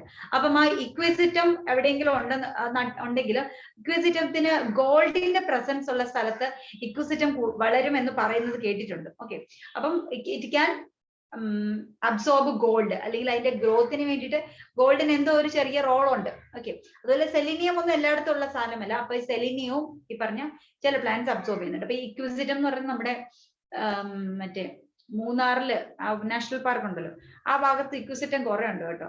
മേ ബി നമുക്ക് പറയാൻ പറ്റത്തില്ല, ആ മലനിരകളിലൊക്കെ ഗോൾഡ് ഡെപ്പോസിഷൻ എല്ലാം കടവായിരിക്കും. ചെറുതായിട്ട് അതിന്റെ സോയിലിൽ വല്ല ഗോൾഡിന്റെ പ്രസൻസ് ഒക്കെ ഉണ്ടാകാനുള്ള പോസിബിലിറ്റി ഉണ്ട്. ഓക്കെ, അപ്പൊ അതുകൊണ്ടായിരിക്കാം. അപ്പം ആരും കേൾക്കണ്ട, ഇനി കേട്ട് കഴിഞ്ഞാൽ ഞാൻ മലയെല്ലാം ഇടിച്ചു നിരത്താൻ വേണ്ടി പോകും. അപ്പൊ ഓർത്തിരിക്കുക. അപ്പൊ ഇക്വിസിറ്റം എന്ന് പറയുന്ന പ്ലാന്റ് അതിന് എക്സാമ്പിൾ ആണ്, which can absorb gold. Okay, അപ്പം അതാണ് ഒരു എക്സ്ട്രാ വരുന്ന. പിന്നെ അതുപോലെ ചില ഈ റേഡിയോ ആക്റ്റീവ് ആയിട്ടുള്ള മെറ്റീരിയൽസ് ഒക്കെ പ്രൊഡ്യൂസ് ചെയ്യുന്ന സ്ഥലങ്ങളിൽ, ഓക്കെ, ഈ പവർ പ്ലാന്റ്സ് ഒക്കെ ഉണ്ടല്ലോ, അങ്ങനെയുള്ള സ്ഥലങ്ങളിലൊക്കെ റേഡിയോ ആക്റ്റീവ് പ്ലാന്റ്സ് ഒക്കെ ഉണ്ടല്ലോ, അവിടെയൊക്കെ ഉള്ള സ്ഥലങ്ങളിലൊക്കെ എന്ത് ചെയ്യുന്നു, അവിടെയുള്ള റേഡിയോ ആക്റ്റീവ് ആയിട്ടുള്ള എലമെന്റ്സിനെയും ചില പ്ലാന്റ്സിനെ അബ്സോർബ് ചെയ്യാനുള്ള കഴിവുണ്ട്. എന്നാൽ പോലും എല്ലാ പ്ലാന്റ്സിനും ഇതിനുള്ള കഴിവുണ്ടെന്ന് നമുക്ക് പറയാൻ പറ്റത്തില്ല. അതുകൊണ്ട് തന്നെ നമുക്ക് എന്താണ്, എലമെന്റ്സ് 60 എലമെന്റ്സ് കണ്ടുപിടിച്ചിട്ടുണ്ടെങ്കിലും അതിന് ഓൺലി 17 എലമെന്റ്സ് മാത്രമാണ് നമ്മുടെ essential elements എന്ന് കണക്കാക്കുന്നത്. Okay, only 17 elements are considered as essential elements. അപ്പം ഓർത്തിരിക്കുക, number of essential elements in plants 70. പിന്നെ എക്സാമിന് ഈ സെലീനിയത്തിന്റെ ഗോൾഡിന്റെ കാര്യം ചോദിച്ചിട്ടുണ്ട് കേട്ടോ. ഈ സ്റ്റേറ്റ്മെന്റ് ക്വസ്റ്റ്യൻ ചോദിച്ചിട്ടുണ്ട്. അപ്പൊ ഇത് ടെക്സ്റ്റ് ബുക്കിൽ കൊടുത്തിരിക്കുന്ന ഒരു സെന്റൻസ് ഇങ്ങനെയാണ്: some plant species accumulate selenium, some others gold, while some plants growing near nuclear sites take up radioactive strontium എന്നൊരു സ്റ്റേറ്റ്മെന്റ് കൊടുത്തിട്ടുണ്ട്. ഇത് പ്രീവിയസ് ക്വസ്റ്റ്യൻ ചോദിച്ചിട്ടുള്ളതാണ്. അപ്പൊ അതിന്റെ അർത്ഥം, അപ്പൊ നമ്മൾ വിചാരിക്കും അത് തെറ്റായിട്ടുള്ള സ്റ്റേറ്റ്മെന്റ് ആണ്. അപ്പൊ അതൊരു കറക്റ്റ് സ്റ്റേറ്റ്മെന്റ് ആണ്. അതിനു വേണ്ടിയിട്ടാണ് ഇത്രയും വർത്താനം ഞാൻ പറഞ്ഞത്. അപ്പൊ ഓർത്തിരിക്കുക അങ്ങനെയുള്ള കാര്യം. അപ്പൊ നമ്മുടെ എസെൻഷ്യൽ എലമെന്റ്സ് എന്ന് പറയുന്നത് എത്രയാണ്? 17 എസെൻഷ്യൽ എലമെന്റ്സ് ആണ്. Then അടുത്ത് വെച്ചിട്ടുണ്ടെങ്കിൽ ക്രൈറ്റീരിയ ഫോർ എസെൻഷ്യാലിറ്റി. നമ്മൾ എന്തുകൊണ്ടാണ് ഒരു എലമെന്റിനെ എസെൻഷ്യൽ എലമെന്റ് എന്ന് വിളിക്കുന്നതിന്റെ ക്രൈറ്റീരിയ ആണ്. അതും നമ്മുടെ ടെക്സ്റ്റ് ബുക്കിൽ 3 പോയിന്റ് കൊടുത്തിട്ടുണ്ട്. പേജ് നമ്പർ 195 നമുക്ക് 3 പോയിന്റ് കൊടുത്തിട്ടുണ്ട്. അത് കറക്റ്റ് ഓർ ഇൻകറക്റ്റ് സ്റ്റേറ്റ്മെന്റിൽ അതേപടി ചോദിച്ചിട്ടുള്ള ക്വസ്റ്റ്യൻ ആണ്. അതിൽ നിന്ന് അല്ലാതെ ക്വസ്റ്റ്യൻസ് ഒന്നും നമുക്ക് ചോദിക്കത്തില്ല. അത് അല്ലെങ്കിൽ which of the following is the criteria four essentiality എന്ന് പറഞ്ഞിട്ട് ഒരു ക്വസ്റ്റ്യൻ ചോദിച്ചിട്ടുണ്ട്. പിന്നെ അല്ലെങ്കിൽ കറക്റ്റ് ഓർ ഇൻകറക്റ്റ് സ്റ്റേറ്റ്മെന്റ്. അപ്പൊ ഫസ്റ്റ് സ്റ്റേറ്റ്മെന്റ് എന്ന് പറയുന്നത് the element must B absolutely necessary four supporting normal growth and reproduction. അപ്പൊ നമുക്കറിയാം എസെൻഷ്യൽ എലമെന്റ് എന്ന് പറയുന്നത് എന്തായിരിക്കണം? ഒരു പ്ലാന്റിന്റെ നോർമൽ ഗ്രോത്തിനും റീപ്രൊഡക്ഷനും ആവശ്യമായിട്ടുള്ള എലമെന്റിനെ നമ്മൾ എന്തെന്ന് വിളിക്കുള്ളൂ? Essential element. അത് നമുക്ക് കോമൺ സെൻസ് ഉള്ളവർക്ക് മനസ്സിലാക്കാൻ പറ്റും. ഓരോ ഓർഗാനിസത്തിന്റെ ഗ്രോത്തിനും ഡെവലപ്മെന്റിനും റീപ്രൊഡക്ഷൻ എന്ന് പറയുന്ന പ്രോസസ്സ് വേണം, അല്ലെ? For the production of next generation reproduction is essential. അപ്പൊ അതിന് വേണ്ടിയിട്ട് എല്ലാം ഹെൽപ്പ് ചെയ്യുന്ന എലമെന്റിനെയാണ് നമ്മൾ എന്ത് വിളിക്കുന്നത്? Essential element. So that is the first criteria four essentiality. കാണാതെ പഠിച്ചൊന്നും വേണ്ട, ഓവറോൾ ഡെവലപ്മെന്റിന് വേണ്ട എലമെന്റ് ആണ് എസെൻഷ്യൽ എലമെന്റ്. അതിനാണ് നമ്മൾ എസെൻഷ്യൽ എലമെന്റ് എന്ന് വിളിക്കുന്നത്. That is the first point. Then in the absence of the element, the plants do not complete their life cycle. അപ്പൊ നമുക്കറിയാലോ, ഒരു പ്ലാന്റിന്റെ ലൈഫ് സൈക്കിൾ മുന്നോട്ട് കൊണ്ടുപോകാൻ പറ്റില്ല, ആ എലമെന്റ് ഇല്ലാതെ മുന്നോട്ട് കൊണ്ടുപോകാൻ പറ്റില്ല. അപ്പൊ that must be essential element എന്ന് നമുക്ക് അവിടെ കൺക്ലൂഡ് ചെയ്യാം. Second point, the requirement of element must be specific and not replaceable by another element. അപ്പൊ അതിന്റെ എന്തായിരിക്കണം? അത് സ്പെസിഫിക് ആയിരിക്കണം. For example, nitrogen is an essential element, carbon is an essential element. Okay, ഇനി നൈട്രജന് പകരം നമ്മൾ വിചാരിച്ചേക്കുക, പകരമായിട്ട് ഒരു കാര്യം ചെയ്യാം, നമുക്ക് കുറച്ച് ഗോൾഡ് കൊടുത്തേക്കാം അല്ലെങ്കിൽ കുറച്ച് സെലിനിയം കൊടുത്തേക്കാം എന്ന് വെച്ചാൽ അത് നടക്കത്തില്ല. അപ്പം എന്തായിരിക്കണം? സ്പെസിഫിക് ആയിരിക്കും ആ എലമെന്റ്. അതിനെ റീപ്ലേസ് ചെയ്തിട്ട് നമുക്ക് മറ്റൊരു എലമെന്റ് ഇവിടെ കൊടുക്കാൻ പറ്റില്ല. അത്തരത്തിലുള്ള ഒരു എലമെന്റിനെ നമ്മൾ എന്ത് വിളിക്കുന്നു? എസെൻഷ്യൽ എലമെന്റ് എന്ന് വിളിക്കുന്നു. Okay, the requirement of the element must be specific and not replaceable by another element. Okay, അപ്പൊ deficiency of any one element cannot be met by supplying another element. നമ്മളിപ്പോ നൈട്രജൻ ഡെഫിഷ്യൻസി കണ്ടിട്ടുണ്ടെങ്കിൽ അതും വെറും പറഞ്ഞിരിക്കുന്നത് നമുക്ക് common sense ഉള്ളവർക്ക് അറിയാവുന്ന കാര്യമാണ്. നൈട്രജൻ ഡെഫിഷ്യൻസി ഉള്ള പ്ലാന്റിന് നമ്മൾ പൊട്ടാസ്യം കൊടുത്തിട്ട് കാര്യമുണ്ടോ? ഇല്ല. അതിന്റെ റിക്വയർമെന്റ് അനുസരിച്ച് നമുക്ക് കൊടുക്കാൻ പറ്റുള്ളൂ. അപ്പം ഏതാണോ ഒന്നിനെ റീപ്ലേസ് ചെയ്ത് മറ്റൊന്ന് നമുക്ക് കൊടുക്കാൻ പറ്റില്ല. അങ്ങനത്തെ എലമെന്റും എസെൻഷ്യൽ എലമെന്റ് ആണ്. Next point is the element must be directly involve in the metabolism of plants. പ്ലാന്റ്സിന്റെ മെറ്റബോളിസത്തിൽ ഡയറക്റ്റ് ഇൻവോൾവ്മെന്റ് ഉണ്ടാവണം. ഫോർ എക്സാമ്പിൾ, നമുക്കറിയാവുന്ന ഒരു കാര്യമാണ് കാർബോഹൈഡ്രേറ്റിനകത്ത് ഉണ്ട് കാർബൺ ഉണ്ട്, ഹൈഡ്രജൻ ഉണ്ട്, ഓക്സിജൻ ഉണ്ട്. കാർബണും ഹൈഡ്രജനും ഓക്സിജനും എന്താണ്? ഇത് മൂന്നും എസെൻഷ്യൽ എലമെന്റ് ആണ്, കാർബോഹൈഡ്രേറ്റിന്റെ പാർട്ടായിട്ട് വരുന്ന സാധനമാണ്. അപ്പൊ ഇതിനെ നമുക്ക് എന്ത് പറയാൻ പറ്റും? ഇത് ഡയറക്റ്റ് മെറ്റബോളിസത്തിന് കാർബോഹൈഡ്രേറ്റിന് റോൾ ഇല്ലേ? ഉണ്ടല്ലോ, ഗ്ലൂക്കോസിന്റെ റോൾ ഉണ്ട്. അതുപോലെ തന്നെ different enzymes are present in different enzymes are present in plant's body. Okay, for example, rubisco is an enzyme. Rubulose rubulose 1,6 bisphosphate carboxylase oxygenase. A rubisco enzyme is a protein because all enzymes are proteins. Okay, appo protein component endana? Ipo nitrogen undu alle, carbon undu, hydrogen undu, nitrogen undu, adokke endana protein component aayittu varunnaanu. Okay, appam anganeyulladum it also directly involved. Appo athirathil plant inde growth il directly involved cheyna element ine nammal endu vilikkunnu essential element ennu vilikkunnu. Appam first point ennu parayunnathu, it is essential. Why it is essential? It is required for the overall development of the plant, and a plant cannot complete its life cycle without that particular element. That is the first criteria for essentiality. Second, it is specific. Okay, we cannot replace an element with another element. So it is specific. That is the second point.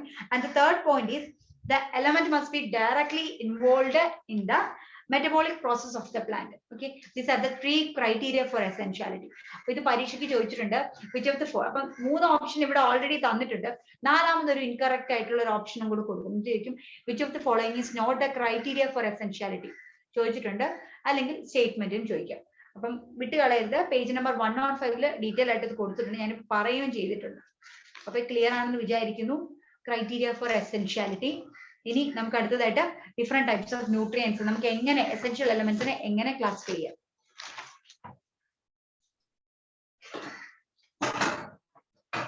അപ്പൊ നമുക്ക് ഈ 17 essential എലമെന്റ്സിനെ ഒന്ന് classify ചെയ്യാം. We can classify this 17 essential elements into 2 groups. First one, macronutrients.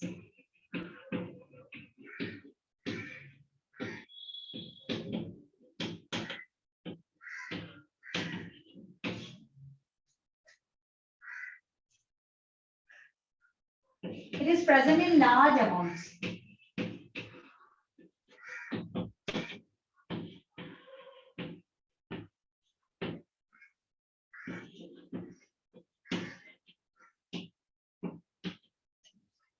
Present in large amounts,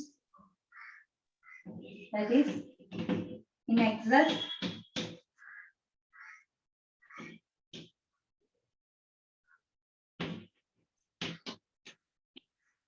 (10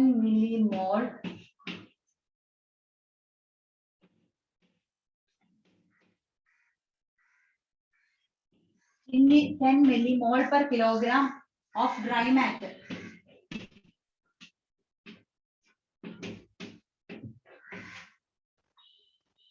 Okay, this an example ആണ്. Carbon,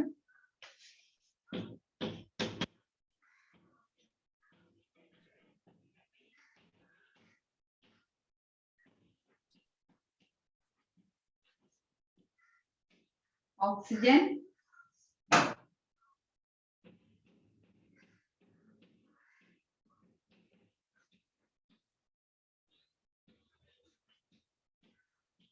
nitrogen,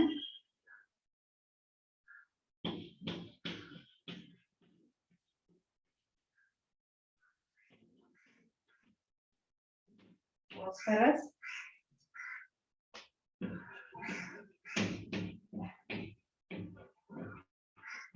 sulfur,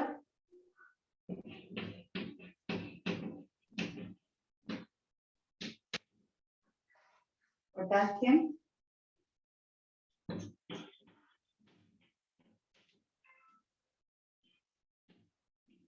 calcium and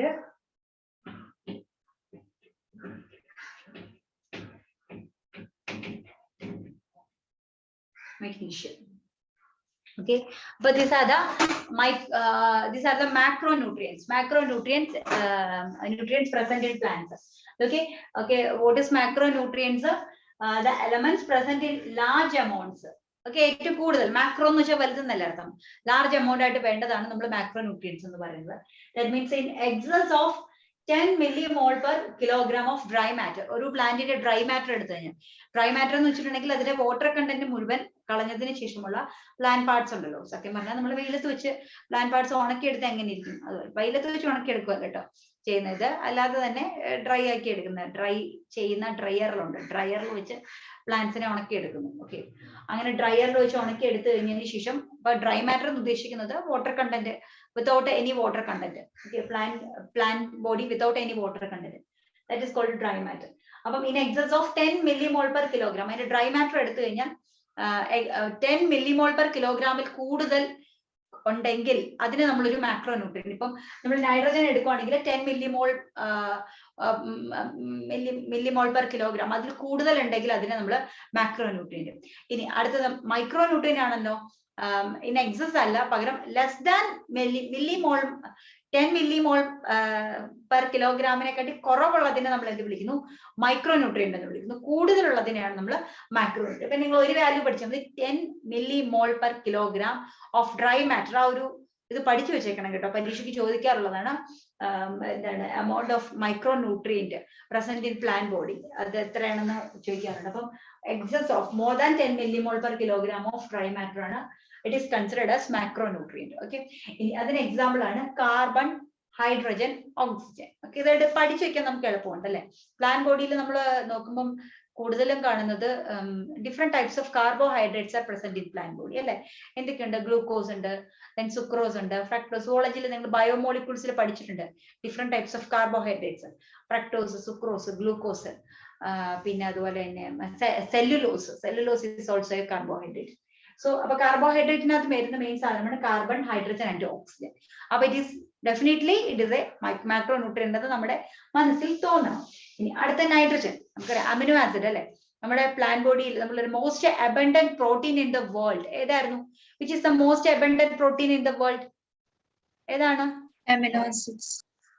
Protein, which is the most abundant protein or enzyme in the world. പഠിച്ചതാണ് ഫോട്ടോസിന്തസിസിൽ. Most abundant enzyme rubisco. Very good. Okay, അപ്പൊ rubisco is a protein അല്ലെ, protein ആണ്. All enzymes are protein. So നമുക്കറിയാം inside plant body many enzymes are present. എന്തൊക്കെ കാണും? ഇപ്പൊ RuBisCO ഒരു എക്സാമ്പിൾ മാത്രം. C4 പ്ലാന്റ്സിലാണെങ്കിൽ പെപ്കോ ഉണ്ട്. ദെൻ ഇത് കൂടാതെ തന്നെ നമ്മൾ ഒന്ന് ആലോചിച്ച് നോക്കി, പ്ലാന്റ്സിൽ നമ്മൾ സെൽ സൈക്കിൾ പഠിച്ചു, cell cycle and cell division. DNA റെപ്ലിക്കേഷനകത്ത് എത്രത്തോളം എൻസൈമുകളുണ്ട് അല്ലെ, DNA പോളിമറൈസ് എൻസൈം. അതുകൂടാതെ നമ്മൾ RNA polymerise enzyme, different types of polymerise enzyme, helicase enzyme, different types of enzymes are present. So all enzymes are proteins. So these proteins are made up of amino acids. Okay, the nitrogen is component of amino acid component ആണ് ഇത് വരുന്ന nitrogen. Okay, അപ്പൊ അതും നമുക്ക് എന്തെങ്കിലും മാക്രോയിൽ ഓർത്തിരിക്കാനുള്ള ഒരു സംഭവമാണ്. Then phosphorus ഓർത്ത് വെക്കാൻ ഏറ്റവും എളുപ്പമുള്ള ഒരു മാർഗം പറയാമോ? ഫോസ്ഫറസ് ഏത് ഫോമിലായിരിക്കും കാണുന്നതെന്ന്? ഫോസ്ഫറസ് ഏത് ഫോമിലായിരിക്കും? നമ്മൾ കഴിഞ്ഞ ചാപ്റ്ററിൽ ഒരു സാധനത്തിന്റെ പേര് പഠിച്ചായിരുന്നു, എനർജി റിച്ച് മോളിക്യൂൾ. ഏതായിരുന്നു? Energy. What is in living organism energy is present in the form of, എന്തിന്റെ ഫോമിലാണ് കാണുന്നേ? Biologically what is energy? Energy rich molecule. ആരെങ്കിലും ഒന്ന് പറഞ്ഞേ. Energy currency of the cell. അയ്യോ, അതുപോലും അറിയില്ല, എത്രയും പഠിച്ചിട്ടാ. Okay, ATP അല്ലെ. ATP is the energy currency of the cell, energy rich biomolecule. Adenosine triphosphate. Okay, അപ്പൊ ATP അവിടെ ഫോസ്ഫേറ്റ് ഉണ്ട്. സോ ഫോസ്ഫറസ് നമുക്ക് എനർജി, പ്ലാന്റിന് എനർജി കിട്ടുന്ന എന്ത് വേണം? ഫോസ്ഫറസ്. ATPയുടെ സിന്തസിസിന് എന്ത് വേണം? ഫോസ്ഫറസ് വേണം അല്ലെ. So phosphorus is also a macronutrient, large amount വേണം. Then sulphur containing amino acids ഒക്കെ ഉണ്ട്. മെത്തിയോണിൻ എന്ന് പറയുന്ന ഒരു amino acid sulphur containing amino acid ആണ്, അത് പ്ലാന്റ്സിൽ കാണുന്നതാണ്. ദെൻ പൊട്ടാസ്യം എന്ന് പറയുന്ന ഓപ്പണിംഗ് ആൻഡ് ക്ലോസിംഗ് ഓഫ് സ്റ്റൊമാറ്റയ്ക്ക് അത്യാവശ്യമായിട്ടുള്ള സാധനമാണ് പൊട്ടാസ്യം എന്ന് പറയുന്നത്. അതുപോലെ തന്നെ ഇത് അയോൺ എക്സ്ചേഞ്ചിന് വേണ്ടിയിട്ട് absorption of different types of ions. അങ്ങനെ അയോൺ ചാനൽസ് ഉണ്ട്, റൂട്ടിൽ അയോൺ ചാനൽസ് ഉണ്ട്. അപ്പം ആ അയോൺ ചാനൽസിനകത്ത് നമ്മൾ പഠിച്ചിട്ടില്ലേ, യൂണിപോർട്ട്, സിംപോർട്ട്, ആന്റിപോർട്ട് എന്നൊക്കെ പഠിച്ചിട്ടില്ലേ? യൂണിപോർട്ട് ആ ഒരു മിനറൽ അയോണിന്റെ ട്രാൻസ്പോർട്ട് അങ്ങോട്ടും ഇങ്ങോട്ടും. അവിടെ എന്ന് വെച്ചിട്ടുണ്ടെങ്കിൽ ആ ഒരു മിനറൽ അയോൺ ട്രാൻസ്പോർട്ടിന്റെ ടൈമിൽ അവിടെ ആക്ട് ചെയ്യുന്ന മെയിൻ ആയിട്ടുള്ള സാധനമാണ് പൊട്ടാസ്യം. ഓക്കെ, അപ്പൊ പൊട്ടാസ്യം അങ്ങനെ അയൺ ചാനലിന്റെ ഒരു പാർട്ടാണ് potassium. The second function is opening and closing of stomata. അപ്പൊ potassium is also considered as a macronutrient. Then calcium എന്ന് വെച്ചാൽ സെൽ വോളിന്റെ കമ്പോണന്റ് ആണ് കാൽഷ്യം എന്ന് പറയുന്നത്. ഓക്കെ, അടുത്തത് വരുന്നത് മാംഗനീസ് മാഗ്നീഷ്യം. മാഗ്നീഷ്യം എന്ന് പറയുന്നത് നമുക്കറിയാം ക്ലോറോഫിൽ അല്ലെ, ക്ലോറോഫില്ലിന്റെ കാണുന്ന മിനറൽ എലമെന്റ് ആണ് magnesium. Okay, magnesium is A part of chlorophyll molecule. അപ്പൊ ഓർത്തിരിക്കുക, which of the following is the element present in chlorophyll. അത് കോമ്പറ്റേറ്റീവ് എക്സാമിന് വരെ, നീറ്റിന് മാത്രമല്ല അല്ലാതെ ജനറൽ എക്സാമിന് പോലും ചോദിക്കുന്ന ഒരു സാധനമാണ്. ബോട്ടണി റിലേറ്റഡ് ആയിട്ട്, ഫോട്ടോസിന്തസിസ് റിലേറ്റഡ് ആയിട്ട് ചോദിക്കുന്നതാണ് mineral element present in chlorophyll molecule, that is magnesium. Okay, നമുക്ക് പ്ലാന്റിൽ എന്തുമാത്രം ക്ലോറോഫിൽ ഉണ്ടല്ലേ, so it is also a macronutrient. അപ്പൊ ഇത്രയും കാര്യം പറഞ്ഞെന്ന് വെച്ചാൽ ഓർത്തിരിക്കാൻ വേണ്ടിയിട്ടാണ്. ഏറ്റവും അത്യാവശ്യമുള്ള കാര്യങ്ങളല്ലേ. അപ്പം carbon, hydrogen, oxygen, nitrogen, then phosphorus. Okay, പിന്നെ അത് ഓർത്തേക്കും വേറൊരു മാർഗം എന്ന് വെച്ചാല് NPK. നിങ്ങൾ കേട്ടിട്ടുണ്ടോ? ഫെർട്ടിലൈസർ റിലേറ്റഡ് ആയിട്ട് നമ്മൾ കേൾക്കുന്ന ഒരു സാധനം NPK. Okay, nitrogen, then phosphorus, potassium. P phosphorus വരുന്ന, K potassium. Nitrogen, phosphorus, potassium. സാധാരണ നമുക്ക് വളം മേടിക്കുന്ന കടയിലൊക്കെ ഫെർട്ടിലൈസറിന്റെ അവിടെ കേട്ടിട്ടുണ്ടാവും NPK എന്ന് നിങ്ങൾ കേട്ടിട്ടുണ്ടോ? NPK ഫെർട്ടിലൈസറിന്റെ ആ ഒരു കോമ്പിനേഷൻ ആണ് NPK. അപ്പൊ നൈട്രജൻ, ഫോസ്ഫറസ്, പൊട്ടാസ്യം. അപ്പൊ അതെന്തുകൊണ്ടാണ് അങ്ങനെ കൊടുക്കുന്നത്? It is a macronutrient. Okay, പിന്നെ ഉള്ളത് കാൽഷ്യം ആൻഡ് മാഗ്നീഷ്യം ആണ്. ഓക്കെ, അപ്പൊ ഓർത്തിരിക്കുക, കാൽഷ്യം ആൻഡ് മാഗ്നീഷ്യം പെക്ടേറ്റ്. അതും മാഗ്നീഷ്യത്തിന് മറ്റൊരു റോൾ ഉണ്ട്. നിങ്ങൾ പഠിച്ചിട്ടുണ്ടായിരിക്കും middle lamella. It is a cementic material between adjacent cell walls. അപ്പം പ്ലാന്റിൽ കുറെ സെൽസ് ഉണ്ടല്ലോ, ഈ സെൽസ് തമ്മിൽ അടുക്കി വെച്ചിരിക്കുന്നത്, ഒട്ടിച്ചു വെച്ചിരിക്കുന്നത്. അപ്പം ആ ഒരു ടിഷ്യൂ എന്ന് സിസ്റ്റം ഫോം ചെയ്തിരിക്കുന്നത് ശരിക്കും പറഞ്ഞാൽ ബ്രിക്സ് അടുക്കി വെച്ചിരിക്കുന്ന പോലെയാണ്. ഒരു വീട് പണിയുമ്പോൾ എങ്ങനെയാണ്, ഒരു ബ്രിക്ക് എടുത്ത് വെക്കും. അപ്പൊ that brick is equivalent to a cell എന്ന് നമ്മൾ കൺസിഡർ ചെയ്താൽ, ഈ ബ്രിക്സ് തമ്മിൽ ജോയിൻ ചെയ്യുന്നത് എന്ത് വെച്ചിട്ടാണ്? സിമെന്റ് തേച്ചിട്ടാണ് അല്ലെ. ഒരു ബിൽഡിംഗ് പണിയുമ്പോൾ സിമെന്റ് തേച്ചിട്ടല്ലേ ബ്രിക്സ് വെക്കുന്നത്. അതുപോലെ തന്നെ പ്ലാന്റ്സിൽ ഈ സെൽസിനെ തമ്മിൽ അടുക്കി വെക്കാനായിട്ട്, അതിനെ ഒട്ടിച്ച് വെക്കാനുള്ള സിമെന്റിങ് മെറ്റീരിയൽ ആണ് എന്തെന്ന് പറഞ്ഞിട്ടുണ്ടെങ്കിൽ ആ ഒരു മിഡിൽ ലാമെല്ല എന്ന് പറയുന്ന portion. Okay, so middle lamella is seen in between two cell walls. So this middle lamella is made up of calcium and magnesium pectate. Okay, അപ്പം ത്രൂഔട്ട് ദ സെല്ല് എന്തുമാത്രം throughout the plant എന്തുമാത്രം സെല്ലുണ്ട്, ഇതിനെല്ലാം ഒട്ടിച്ചു വെച്ചിരിക്കുന്നത് എന്താണ്? Calcium and magnesium പെക്ടേറ്റ് ആണ്. Okay, അപ്പൊ ഇതൊക്കെ ലിങ്ക് ചെയ്ത് പഠിക്കാനാണ് കേട്ടോ ഇങ്ങനത്തെ കാര്യങ്ങളൊക്കെ പറഞ്ഞു തരുന്നത്. പിന്നെ അതിന്റെ ഫംഗ്ഷൻ നമുക്ക് കിട്ടി. അപ്പൊ ഇവിടെ നിന്ന് നമുക്ക് ഇപ്പൊ എത്രയോ ഫംഗ്ഷൻസ് കിട്ടി. അപ്പൊ ഇത് ഏറ്റവും ഇമ്പോർട്ടന്റ് ഫംഗ്ഷൻ ആണ് ഞാനിവിടെ പറയുന്നത്. ഇത് കൂടാതെ ഒരുപാട് ഫംഗ്ഷൻസ് ഇനിയും നമുക്ക് പഠിക്കാനുണ്ട്. പക്ഷെ ഇതൊക്കെ ബേസിക് ഫംഗ്ഷൻസ് ആണ്.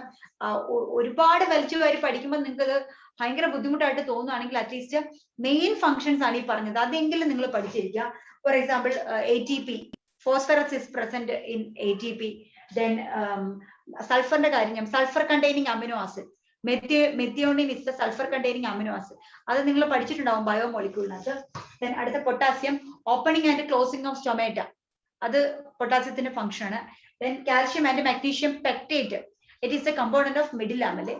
ദെൻ കാർബൺ, ഹൈഡ്രജൻ, ഓക്സിജൻ എന്താണ്? കാർബൺ, ഹൈഡ്രജൻ, ഓക്സിജൻ എന്താണ്? കാർബോഹൈഡ്രേറ്റിന്റെ കമ്പോണന്റ് ആണ്. Then nitrogen component of amino acid ആണ്. ദെൻ ഓക്കെ, ഇത്രയും കാര്യങ്ങളാണ് പഠിക്കുന്നത്. അപ്പൊ നമ്മളിപ്പം ഇതിന്റെ കൂടെ ഫംഗ്ഷനും കൂടെ ഞാൻ കുറച്ച് പറഞ്ഞു പോകുന്നുണ്ട് കേട്ടോ. കാരണം ഒറ്റയടിക്ക് ആ ഫംഗ്ഷൻ എടുത്ത് പറഞ്ഞു കഴിഞ്ഞാൽ നിങ്ങൾക്ക് ആകെ കൺഫ്യൂഷൻ ആയി പോകും. അതുകൊണ്ട് ഫംഗ്ഷനും കൂടെ പറഞ്ഞു പോകുന്നത് അതുകൊണ്ടാണ്. നെക്സ്റ്റ് വരുന്നത് micro nutrients.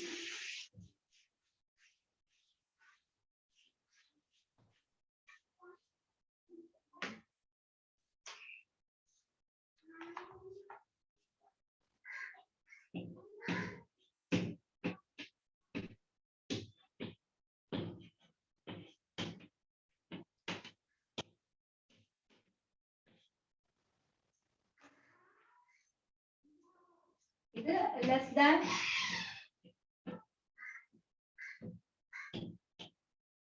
10 millimole per kilogram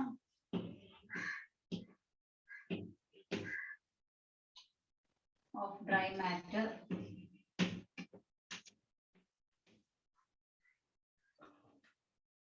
example വരുന്നത്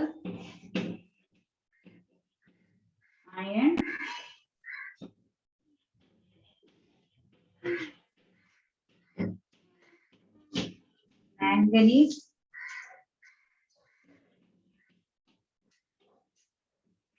copper,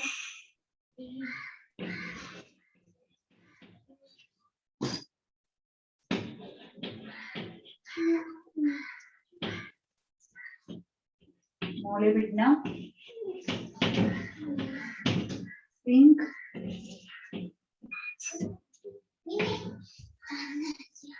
boron, chlorine,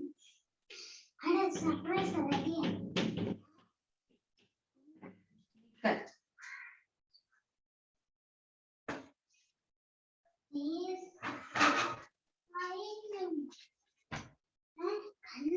Okay, 1 second.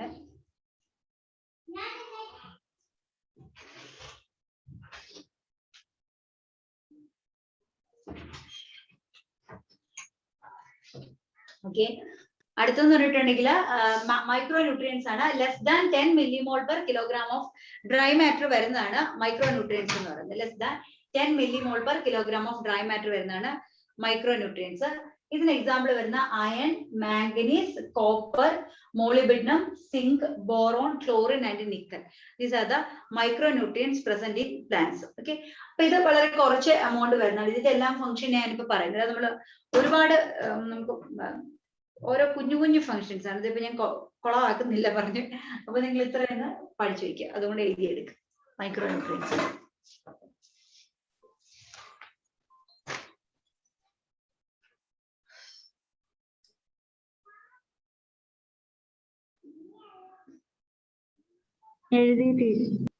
Okay, ഇനി അടുത്തെന്ന് വെച്ചിട്ടുണ്ടെങ്കിൽ നമുക്ക് ഇതൊന്നും അല്ലാതെ പ്ലാന്റ്സിൽ elements required by higher plants. അപ്പൊ അങ്ങനെ ഹെഡിങ് കൊടുക്കാം, elements required by higher plants.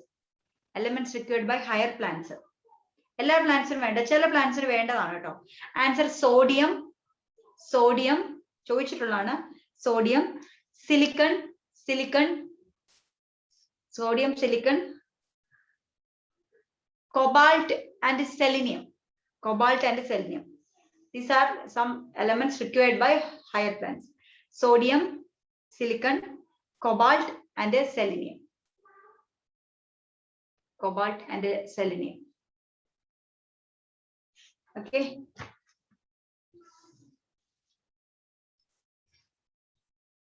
Okay, next topic എന്ന് പറയുന്നത് the classification of elements based on function.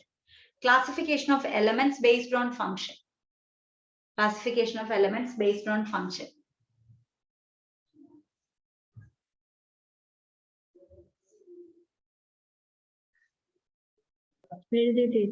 Okay, first point എന്ന് പറഞ്ഞിട്ടുണ്ടെങ്കിൽ ഇതിനകത്ത് കമ്പോണൻസ് ഓഫ് ബയോമോളിക്യൂൾ. ഞാനിപ്പോ പറഞ്ഞ കാര്യങ്ങൾ തന്നെയാണ് കേട്ടോ, അതുകൊണ്ടാണ് ഞാൻ വീഡിയോ എഴുതിയിടാത്തത്. ഫസ്റ്റ് വരുന്നത് components of biomolecules or structural element of cell, or structural element of cell, or structural element of cell. Components of biomolecule and structural element of cell. ഏതായിരിക്കാം പറയാൻ പറ്റുമോ? ബയോമോളിക്യൂൾ എന്ന് പറയുമ്പോൾ ഏതൊക്കെയാണ്? Components of biomolecule and structural element of cell. എന്തായിരിക്കാം? Biomolecules ഏതൊക്കെയാണ് പറഞ്ഞേ? കുറെ biomolecule പഠിച്ചതല്ലേ, ഒരു ചാപ്റ്റർ തന്നെ പഠിക്കുന്ന. What is biomolecules? പറയൂ, എല്ലാവരും ഒന്ന് ടൈപ്പ് ചെയ്തേ. ഞാൻ ഇങ്ങനെ പറഞ്ഞുകൊണ്ടിരിക്കുക, നിങ്ങളൊന്നും റെസ്പോണ്ട് ചെയ്യുന്നതിൽ ഒന്നും അറിയാത്ത കുട്ടികളെ പോലെ ഇരിക്കുന്നു. എന്തൊക്കെയാ different types of biomolecules?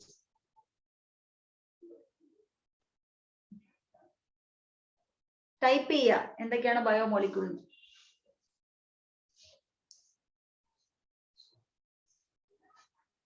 Biomolecules, biomolecules.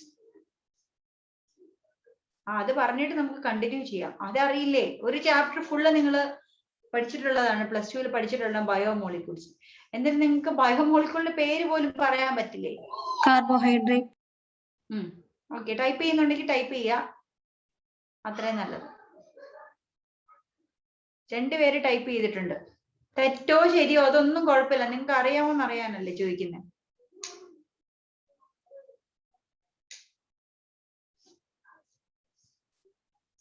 പറഞ്ഞേ, പേര് വിളിച്ച് ചോദിക്കണോ?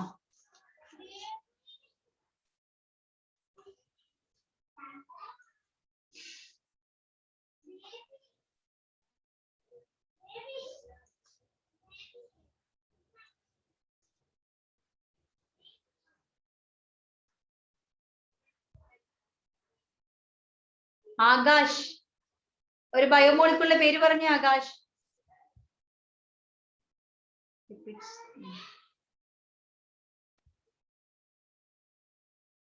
എല്ലാരും വീഡിയോയും ഓഡിയോ ഒക്കെ പോസ്റ്റ് ചെയ്ത് കിടന്ന് ഉറങ്ങോ മറ്റോ ആണോ? ആൻസി, അപർണ,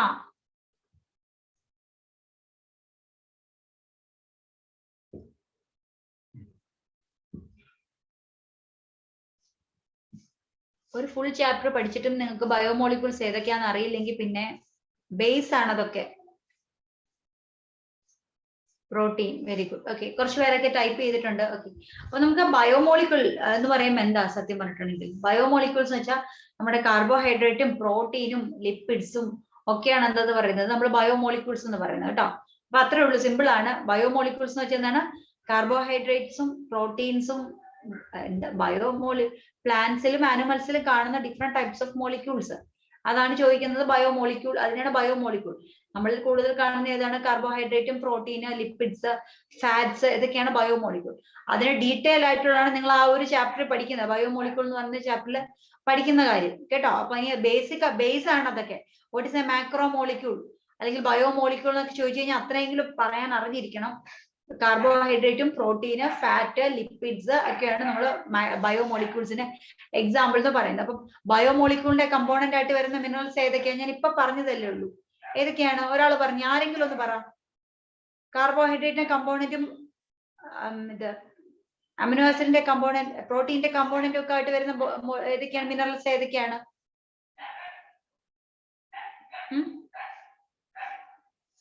പറഞ്ഞേ. ഹരി, ആരും റെസ്പോണ്ട് ചെയ്യുന്നില്ല. ഹരി എന്ന് പറയുന്ന ഒരാളുണ്ടല്ലോ ഇതിനകത്ത്. ഹരി ഇല്ലെന്ന് തോന്നുന്നു. അവിടെ ഉണ്ട് പക്ഷേ പ്രസന്റ് അല്ല. ശ്രീനന്ദ എന്ന് പറഞ്ഞേ. Sreenanda,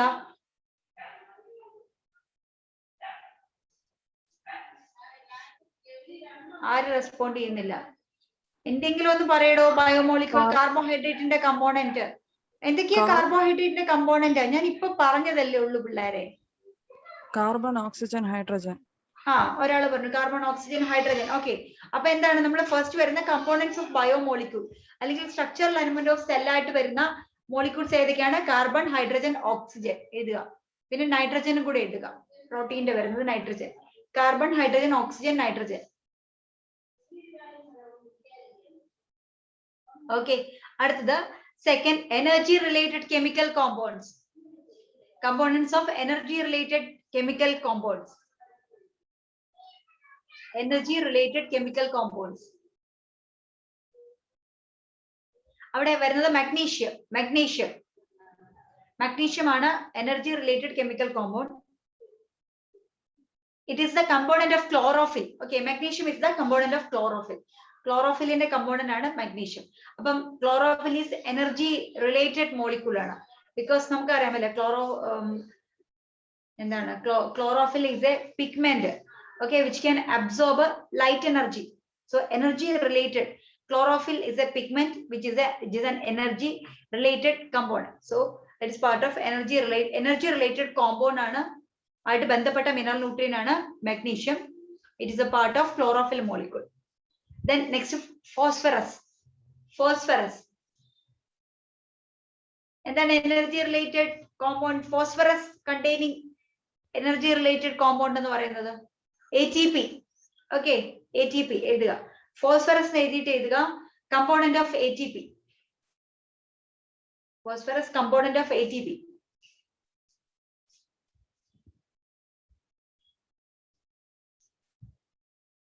Next point, third point is activate or inhibit enzymes. Activate or inhibit enzymes.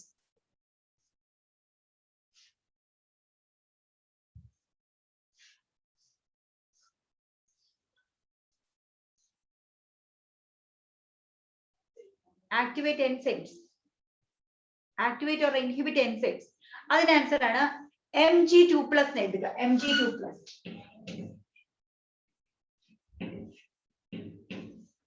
Mg2+. Magnesium ആണ് കേട്ടോ. Mg2+. Okay. Mg2+ is the activator of Rubisco and Pepco. Activator of Rubisco and Pepco. Rubisco and Pepco ഒക്കെ കേട്ടിട്ടുണ്ടോ ആരെങ്കിലും? Rubisco. Fixation of carbon dioxide. C3 cycle Rubisco. C4 cycle എന്തായിരുന്നു? First reaction വരുന്നതാണ് Pepco. Rubisco, rubulose 1,5 bisphosphate carboxylase oxygenase Pepco. Phosphoenol pyruvate carboxylase Pepco. അപ്പം ഇതിനെ activate ചെയ്യുന്ന ആ ഒരു റിയാക്ഷൻ ഉണ്ട്. നമ്മൾ അവിടെ ആ ഒരു റിയാക്ഷന്റെ സൈഡിൽ ആ സൈക്കിളിന്റെ മുകളിലൊക്കെ ചിലയിടത്തൊക്കെ Mg2+ Mn എന്നൊക്കെ എഴുതി വെച്ചിട്ടുണ്ടാവും. അപ്പം ഈ റുബിസ്കോനെ ഒന്ന് ആക്ടിവേറ്റ് ചെയ്യണമെങ്കിൽ ആര് വേണം അവിടെ? Mg2+, magnesium വേണം കേട്ടോ. So Mg2+ act as an activator of Rubisco and Pepco. എഴുതിയോ? Activator of Rubisco and Pepco.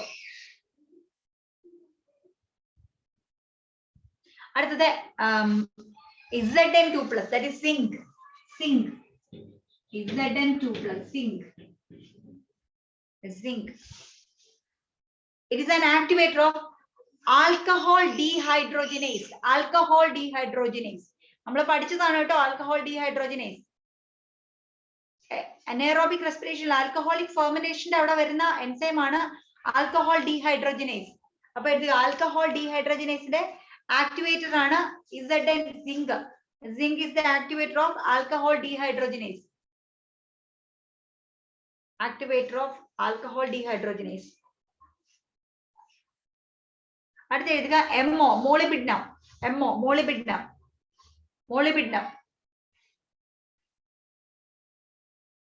Activator of nitrogenase.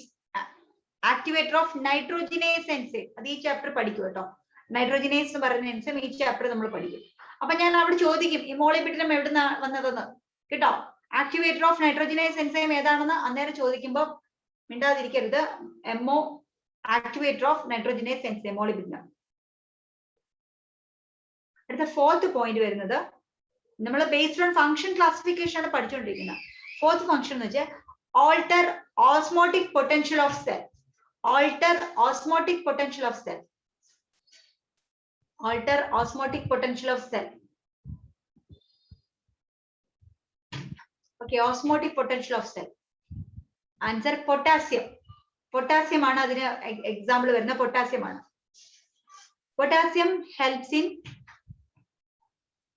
opening and closing of stomata. It helps in opening and closing of stomata. Potassium helps in opening and closing of stomata. It helps in opening and closing of stomata.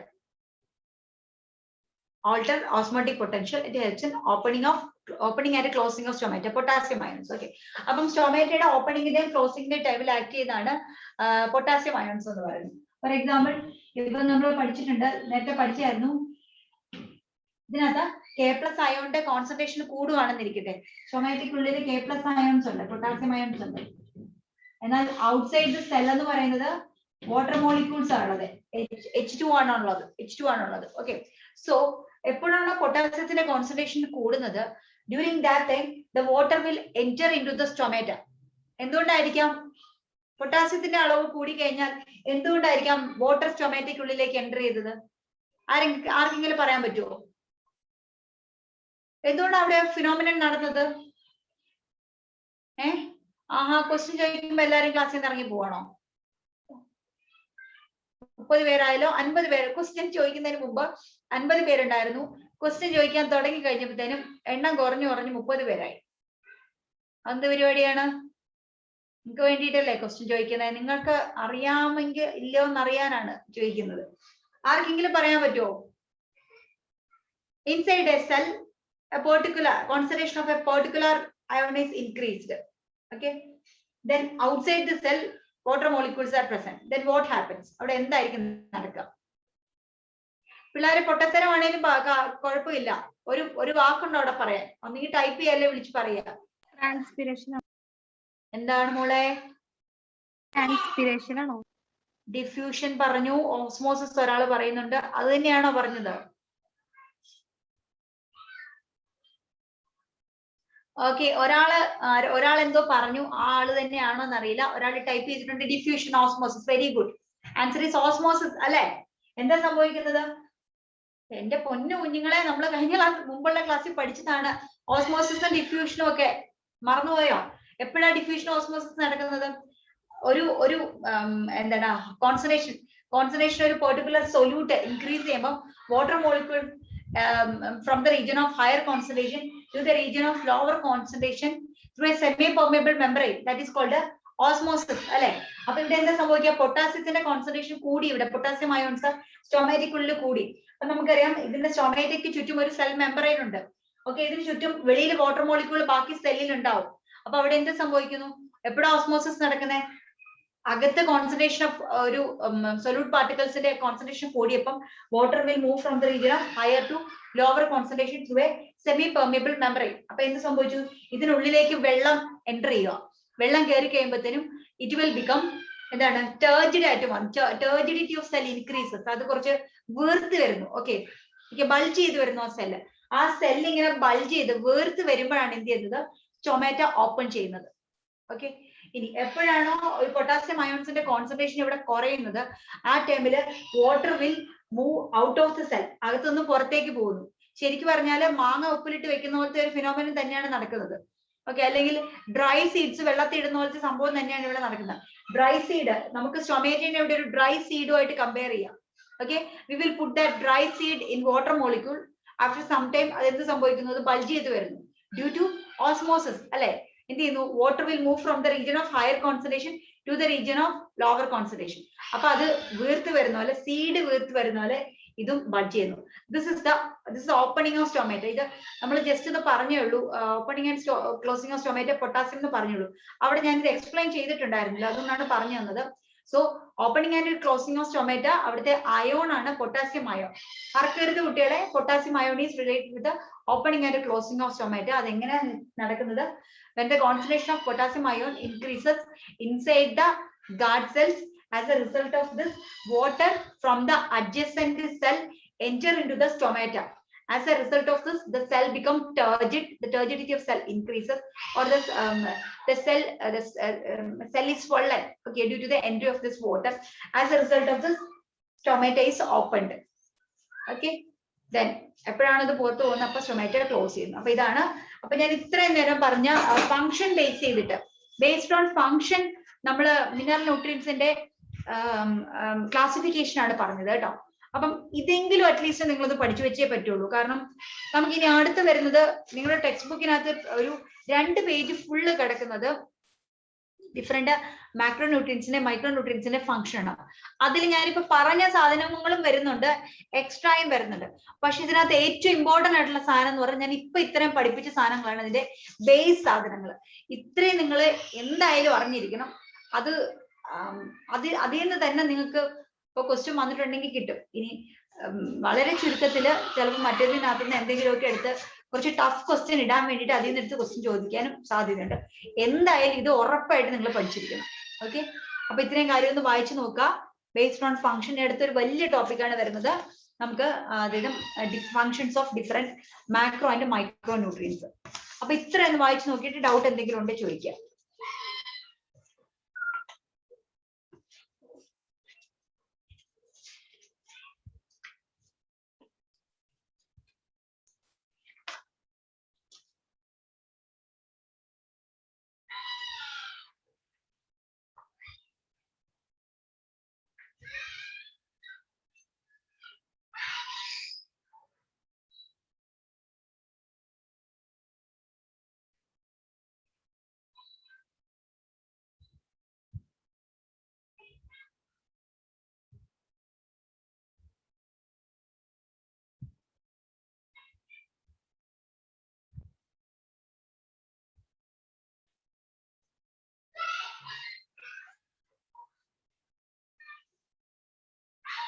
എല്ലാം മനസ്സിലായി, എല്ലാം clear ആയി എന്ന് പറഞ്ഞിട്ട് ഇപ്പൊ എനിക്ക് തോന്നുന്നില്ല നിങ്ങൾക്ക് എല്ലാം ക്ലിയർ ആയോ ഇല്ല എന്നുള്ളത്. നിങ്ങൾ ആരും ഒന്നും പറയുന്നുമില്ല.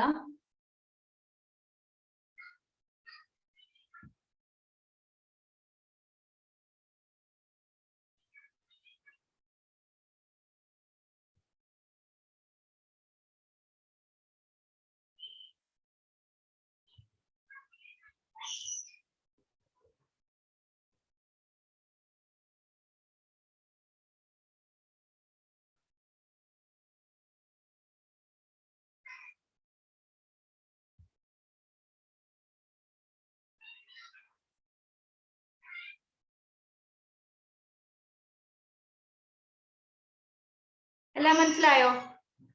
മനസ്സിലായോ എല്ലാം? എനിക്ക് മനസ്സിലായെന്നൊക്കെ പറയുന്നുണ്ട്, എനിക്ക് തോന്നുന്നില്ല ആരും റെസ്പോൺസ് ഒന്നുമില്ല. എന്തായാലും നന്നായിട്ടിരുന്ന് പഠിക്കുക എല്ലാവരും.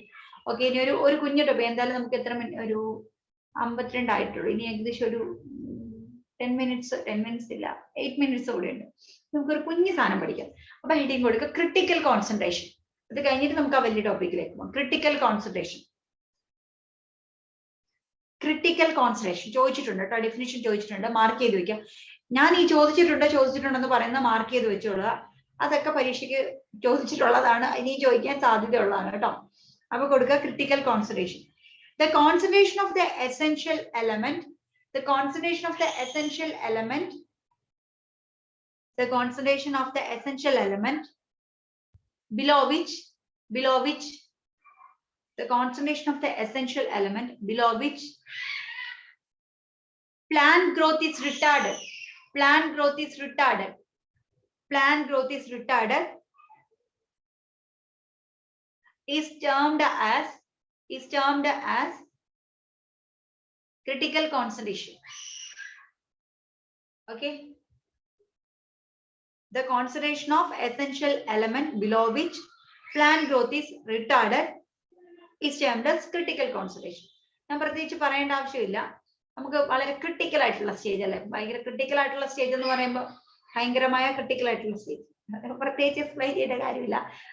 അതാണ് ക്രിട്ടിക്കൽ കോൺസെൻട്രേഷൻ എന്ന് വെച്ചാൽ നമുക്കൊരു പ്ലാന്റിന് തീരെ ഒരു മിനറൽ ന്യൂട്രിയന്റ് കിട്ടാണ്ട് ആ പ്ലാന്റ് ഇങ്ങനെ വളർച്ച മുരടിച്ച് നിൽക്കുന്നതാണ്. ചില സ്ഥലങ്ങളിലൊക്കെ നമ്മൾ പ്ലാന്റ് കൊണ്ട് നട്ടു കഴിഞ്ഞാൽ അതിങ്ങനെ വളർച്ച മുരടിച്ച് ഇലയൊക്കെ ചുരുണ്ട് അതിന്റെ ലീഫൊക്കെ മഞ്ഞ കളറൊക്കെ ആയിട്ട് ഇങ്ങനെ ഗ്രീൻ കളറൊക്കെ പോയിട്ട് ഇങ്ങനെ എന്താ പറയാ, നമ്മൾ പറയും വളർച്ച മുരടിച്ച് നിൽക്കുന്ന ആ ഒരു അവസ്ഥ. ഓക്കെ, അതിന് കാരണം എന്ന് പറഞ്ഞാൽ ക്രിട്ടിക്കൽ കോൺസെൻട്രേഷനും ബിലോ യാതൊരു വിധ മൈക്രോ ന്യൂട്രിയന്റും ആ പ്ലാന്റിന് കിട്ടാതെ വരുന്ന ഒരു സിറ്റുവേഷനിലാണ് എന്ത് വരുന്നത്, ആ ഒരു അവസ്ഥ പ്ലാന്റിന് വരുന്നത്. അതിനെയാണ് നമ്മൾ എന്ത് വിളിക്കുന്നത് ക്രിട്ടിക്കൽ കോൺസെൻട്രേഷൻ എന്ന് വെച്ചാൽ. അത് കഴിഞ്ഞ് കഴിഞ്ഞാൽ ലാസ്റ്റ് സ്റ്റേജ് എന്താണ്, സെനസെന്റ്. സെനസെൻസ് എന്ന് വെച്ചാൽ എന്താണ്, ഡെത്ത് ഓഫ് ദ പ്ലാന്റ്. അതായത് ഫൈനൽ സ്റ്റേജ് അല്ലെങ്കിൽ എന്താണ്, death of the plant body. അതിനാണ് നമ്മൾ സെനസെൻസ് എന്ന് പറയുന്നത്. ഓക്കെ, ലാസ്റ്റ് സ്റ്റേജ് ആണ് സെനസെൻസ് എന്ന് വെച്ചാൽ ആ ഇലയെല്ലാം പൊഴിഞ്ഞു പോയി ലാസ്റ്റ് ഡെത്ത് സംഭവിക്കും, plant death. That is senescent stage. അപ്പം ക്രിട്ടിക്കൽ കോൺസെൻട്രേഷൻ കഴിഞ്ഞ് അത്രയിലും പ്ലാന്റ് കിട്ടാതെ വന്നാൽ പ്ലാന്റ് ഡെത്ത് ആണ് result. So critical concentration, the concentration of essential element below which plant growth is retarded is termed as senescence. Sorry, critical concentration. മാറിപ്പോയി. അടുത്തത് അത്രേ ഉള്ളൂ critical concentration related ആയിട്ട്. ഇതിനകത്ത് കുറച്ച് സിംറ്റംസ് ഒക്കെ വരുന്നുണ്ട്, അത് അടുത്ത ടോപ്പിക്കിലായിട്ട് നമുക്ക് എടുക്കാവുന്നതാണ്. ഓക്കെ, അപ്പം നമുക്ക് ഇനി അടുത്തത് വലിയൊരു ടോപ്പിക്കാണ്, അതിന്റെ ഓരോന്നിന്റെയും ഫങ്ഷൻസ് ആണ് വരുന്നത്. ഓക്കെ, അപ്പൊ നമുക്ക് എന്നാല് ഇന്നത്തേക്ക് വൈൻഡപ്പ് ചെയ്താലോ ക്ലാസ്? എന്തെങ്കിലും ഡൗട്ട് ഉണ്ടെങ്കിൽ ചോദിക്കുക, അല്ലെങ്കിൽ നമുക്ക് വൈൻഡപ്പ് ചെയ്യാം. അടുത്തൊരു പുതിയ ടോപ്പിക്കാണ്.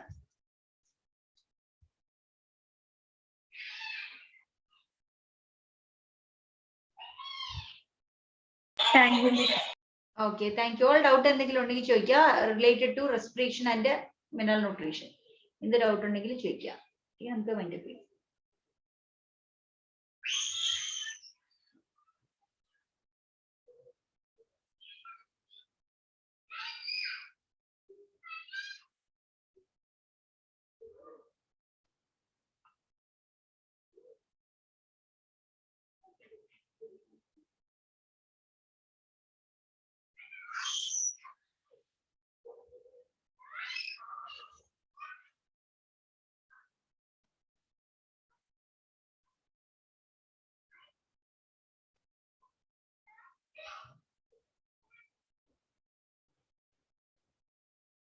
ആദ്യ, ശ്രീലക്ഷ്മി. മിസ്, ചോദിച്ചോളൂ. അതെ, ഈ ചാപ്റ്ററിൽ ഏതെങ്കിലും ഭാഗം നമ്മളെ എൻട്രൻസ് എക്സാമിന് ക്യാൻസൽ ചെയ്തിട്ടുണ്ടോ? ഈ ചാപ്റ്ററിന്നോ? ഇപ്പം നിലവിലൊന്നും നമ്മുടെ നീറ്റിന് ഒന്നും കട്ട് ചെയ്തതിനെ പറ്റി ഒരു ടോപ്പിക് എടുത്ത് കളഞ്ഞിട്ടൊന്നും ഇല്ല കേട്ടോ നിലവിൽ. അതല്ല, നമുക്ക് ഓൾറെഡി എന്തിട്ടുണ്ട് കുറച്ച് ടഫായി എന്നൊക്കെ പറഞ്ഞ ഭാഗങ്ങൾ കട്ട് ചെയ്തിട്ടുണ്ടല്ലോ ആദ്യമേ തന്നെ. പുതിയ ടെക്സ്റ്റില് അങ്ങനെ, അതായത് ഇപ്പം ടെക്സ്റ്റ് കുറച്ച് ചേഞ്ച് ചെയ്തിട്ട് വന്നിട്ടുണ്ട്, പുതിയ ടെക്സ്റ്റിൽ കുറച്ച് ചേഞ്ച് വന്നിട്ടുണ്ട്. അങ്ങനെ കളഞ്ഞ കാര്യമാണോ ഉദ്ദേശിക്കുന്നത്? അല്ല അതെ, ഇപ്പൊ സൂളജിയില് ഒരു ചാപ്റ്ററില് മറ്റേ ഫ്രോഗിന്റെ ഒരു ടേം ഭയങ്കര ബുദ്ധിമുട്ടായിരുന്നു. അപ്പൊ ആ ഭാഗം എൻട്രൻസിൽ ക്യാൻസൽ ആക്കിയെന്നൊക്കെ പറയണ്ടായിരുന്നു ആദ്യമേ. അതേപോലെ ഈ ചാപ്റ്ററിൽ നിന്ന് അങ്ങനെ ആദ്യമേ ക്യാൻസൽ ആക്കിയിട്ടുണ്ട്.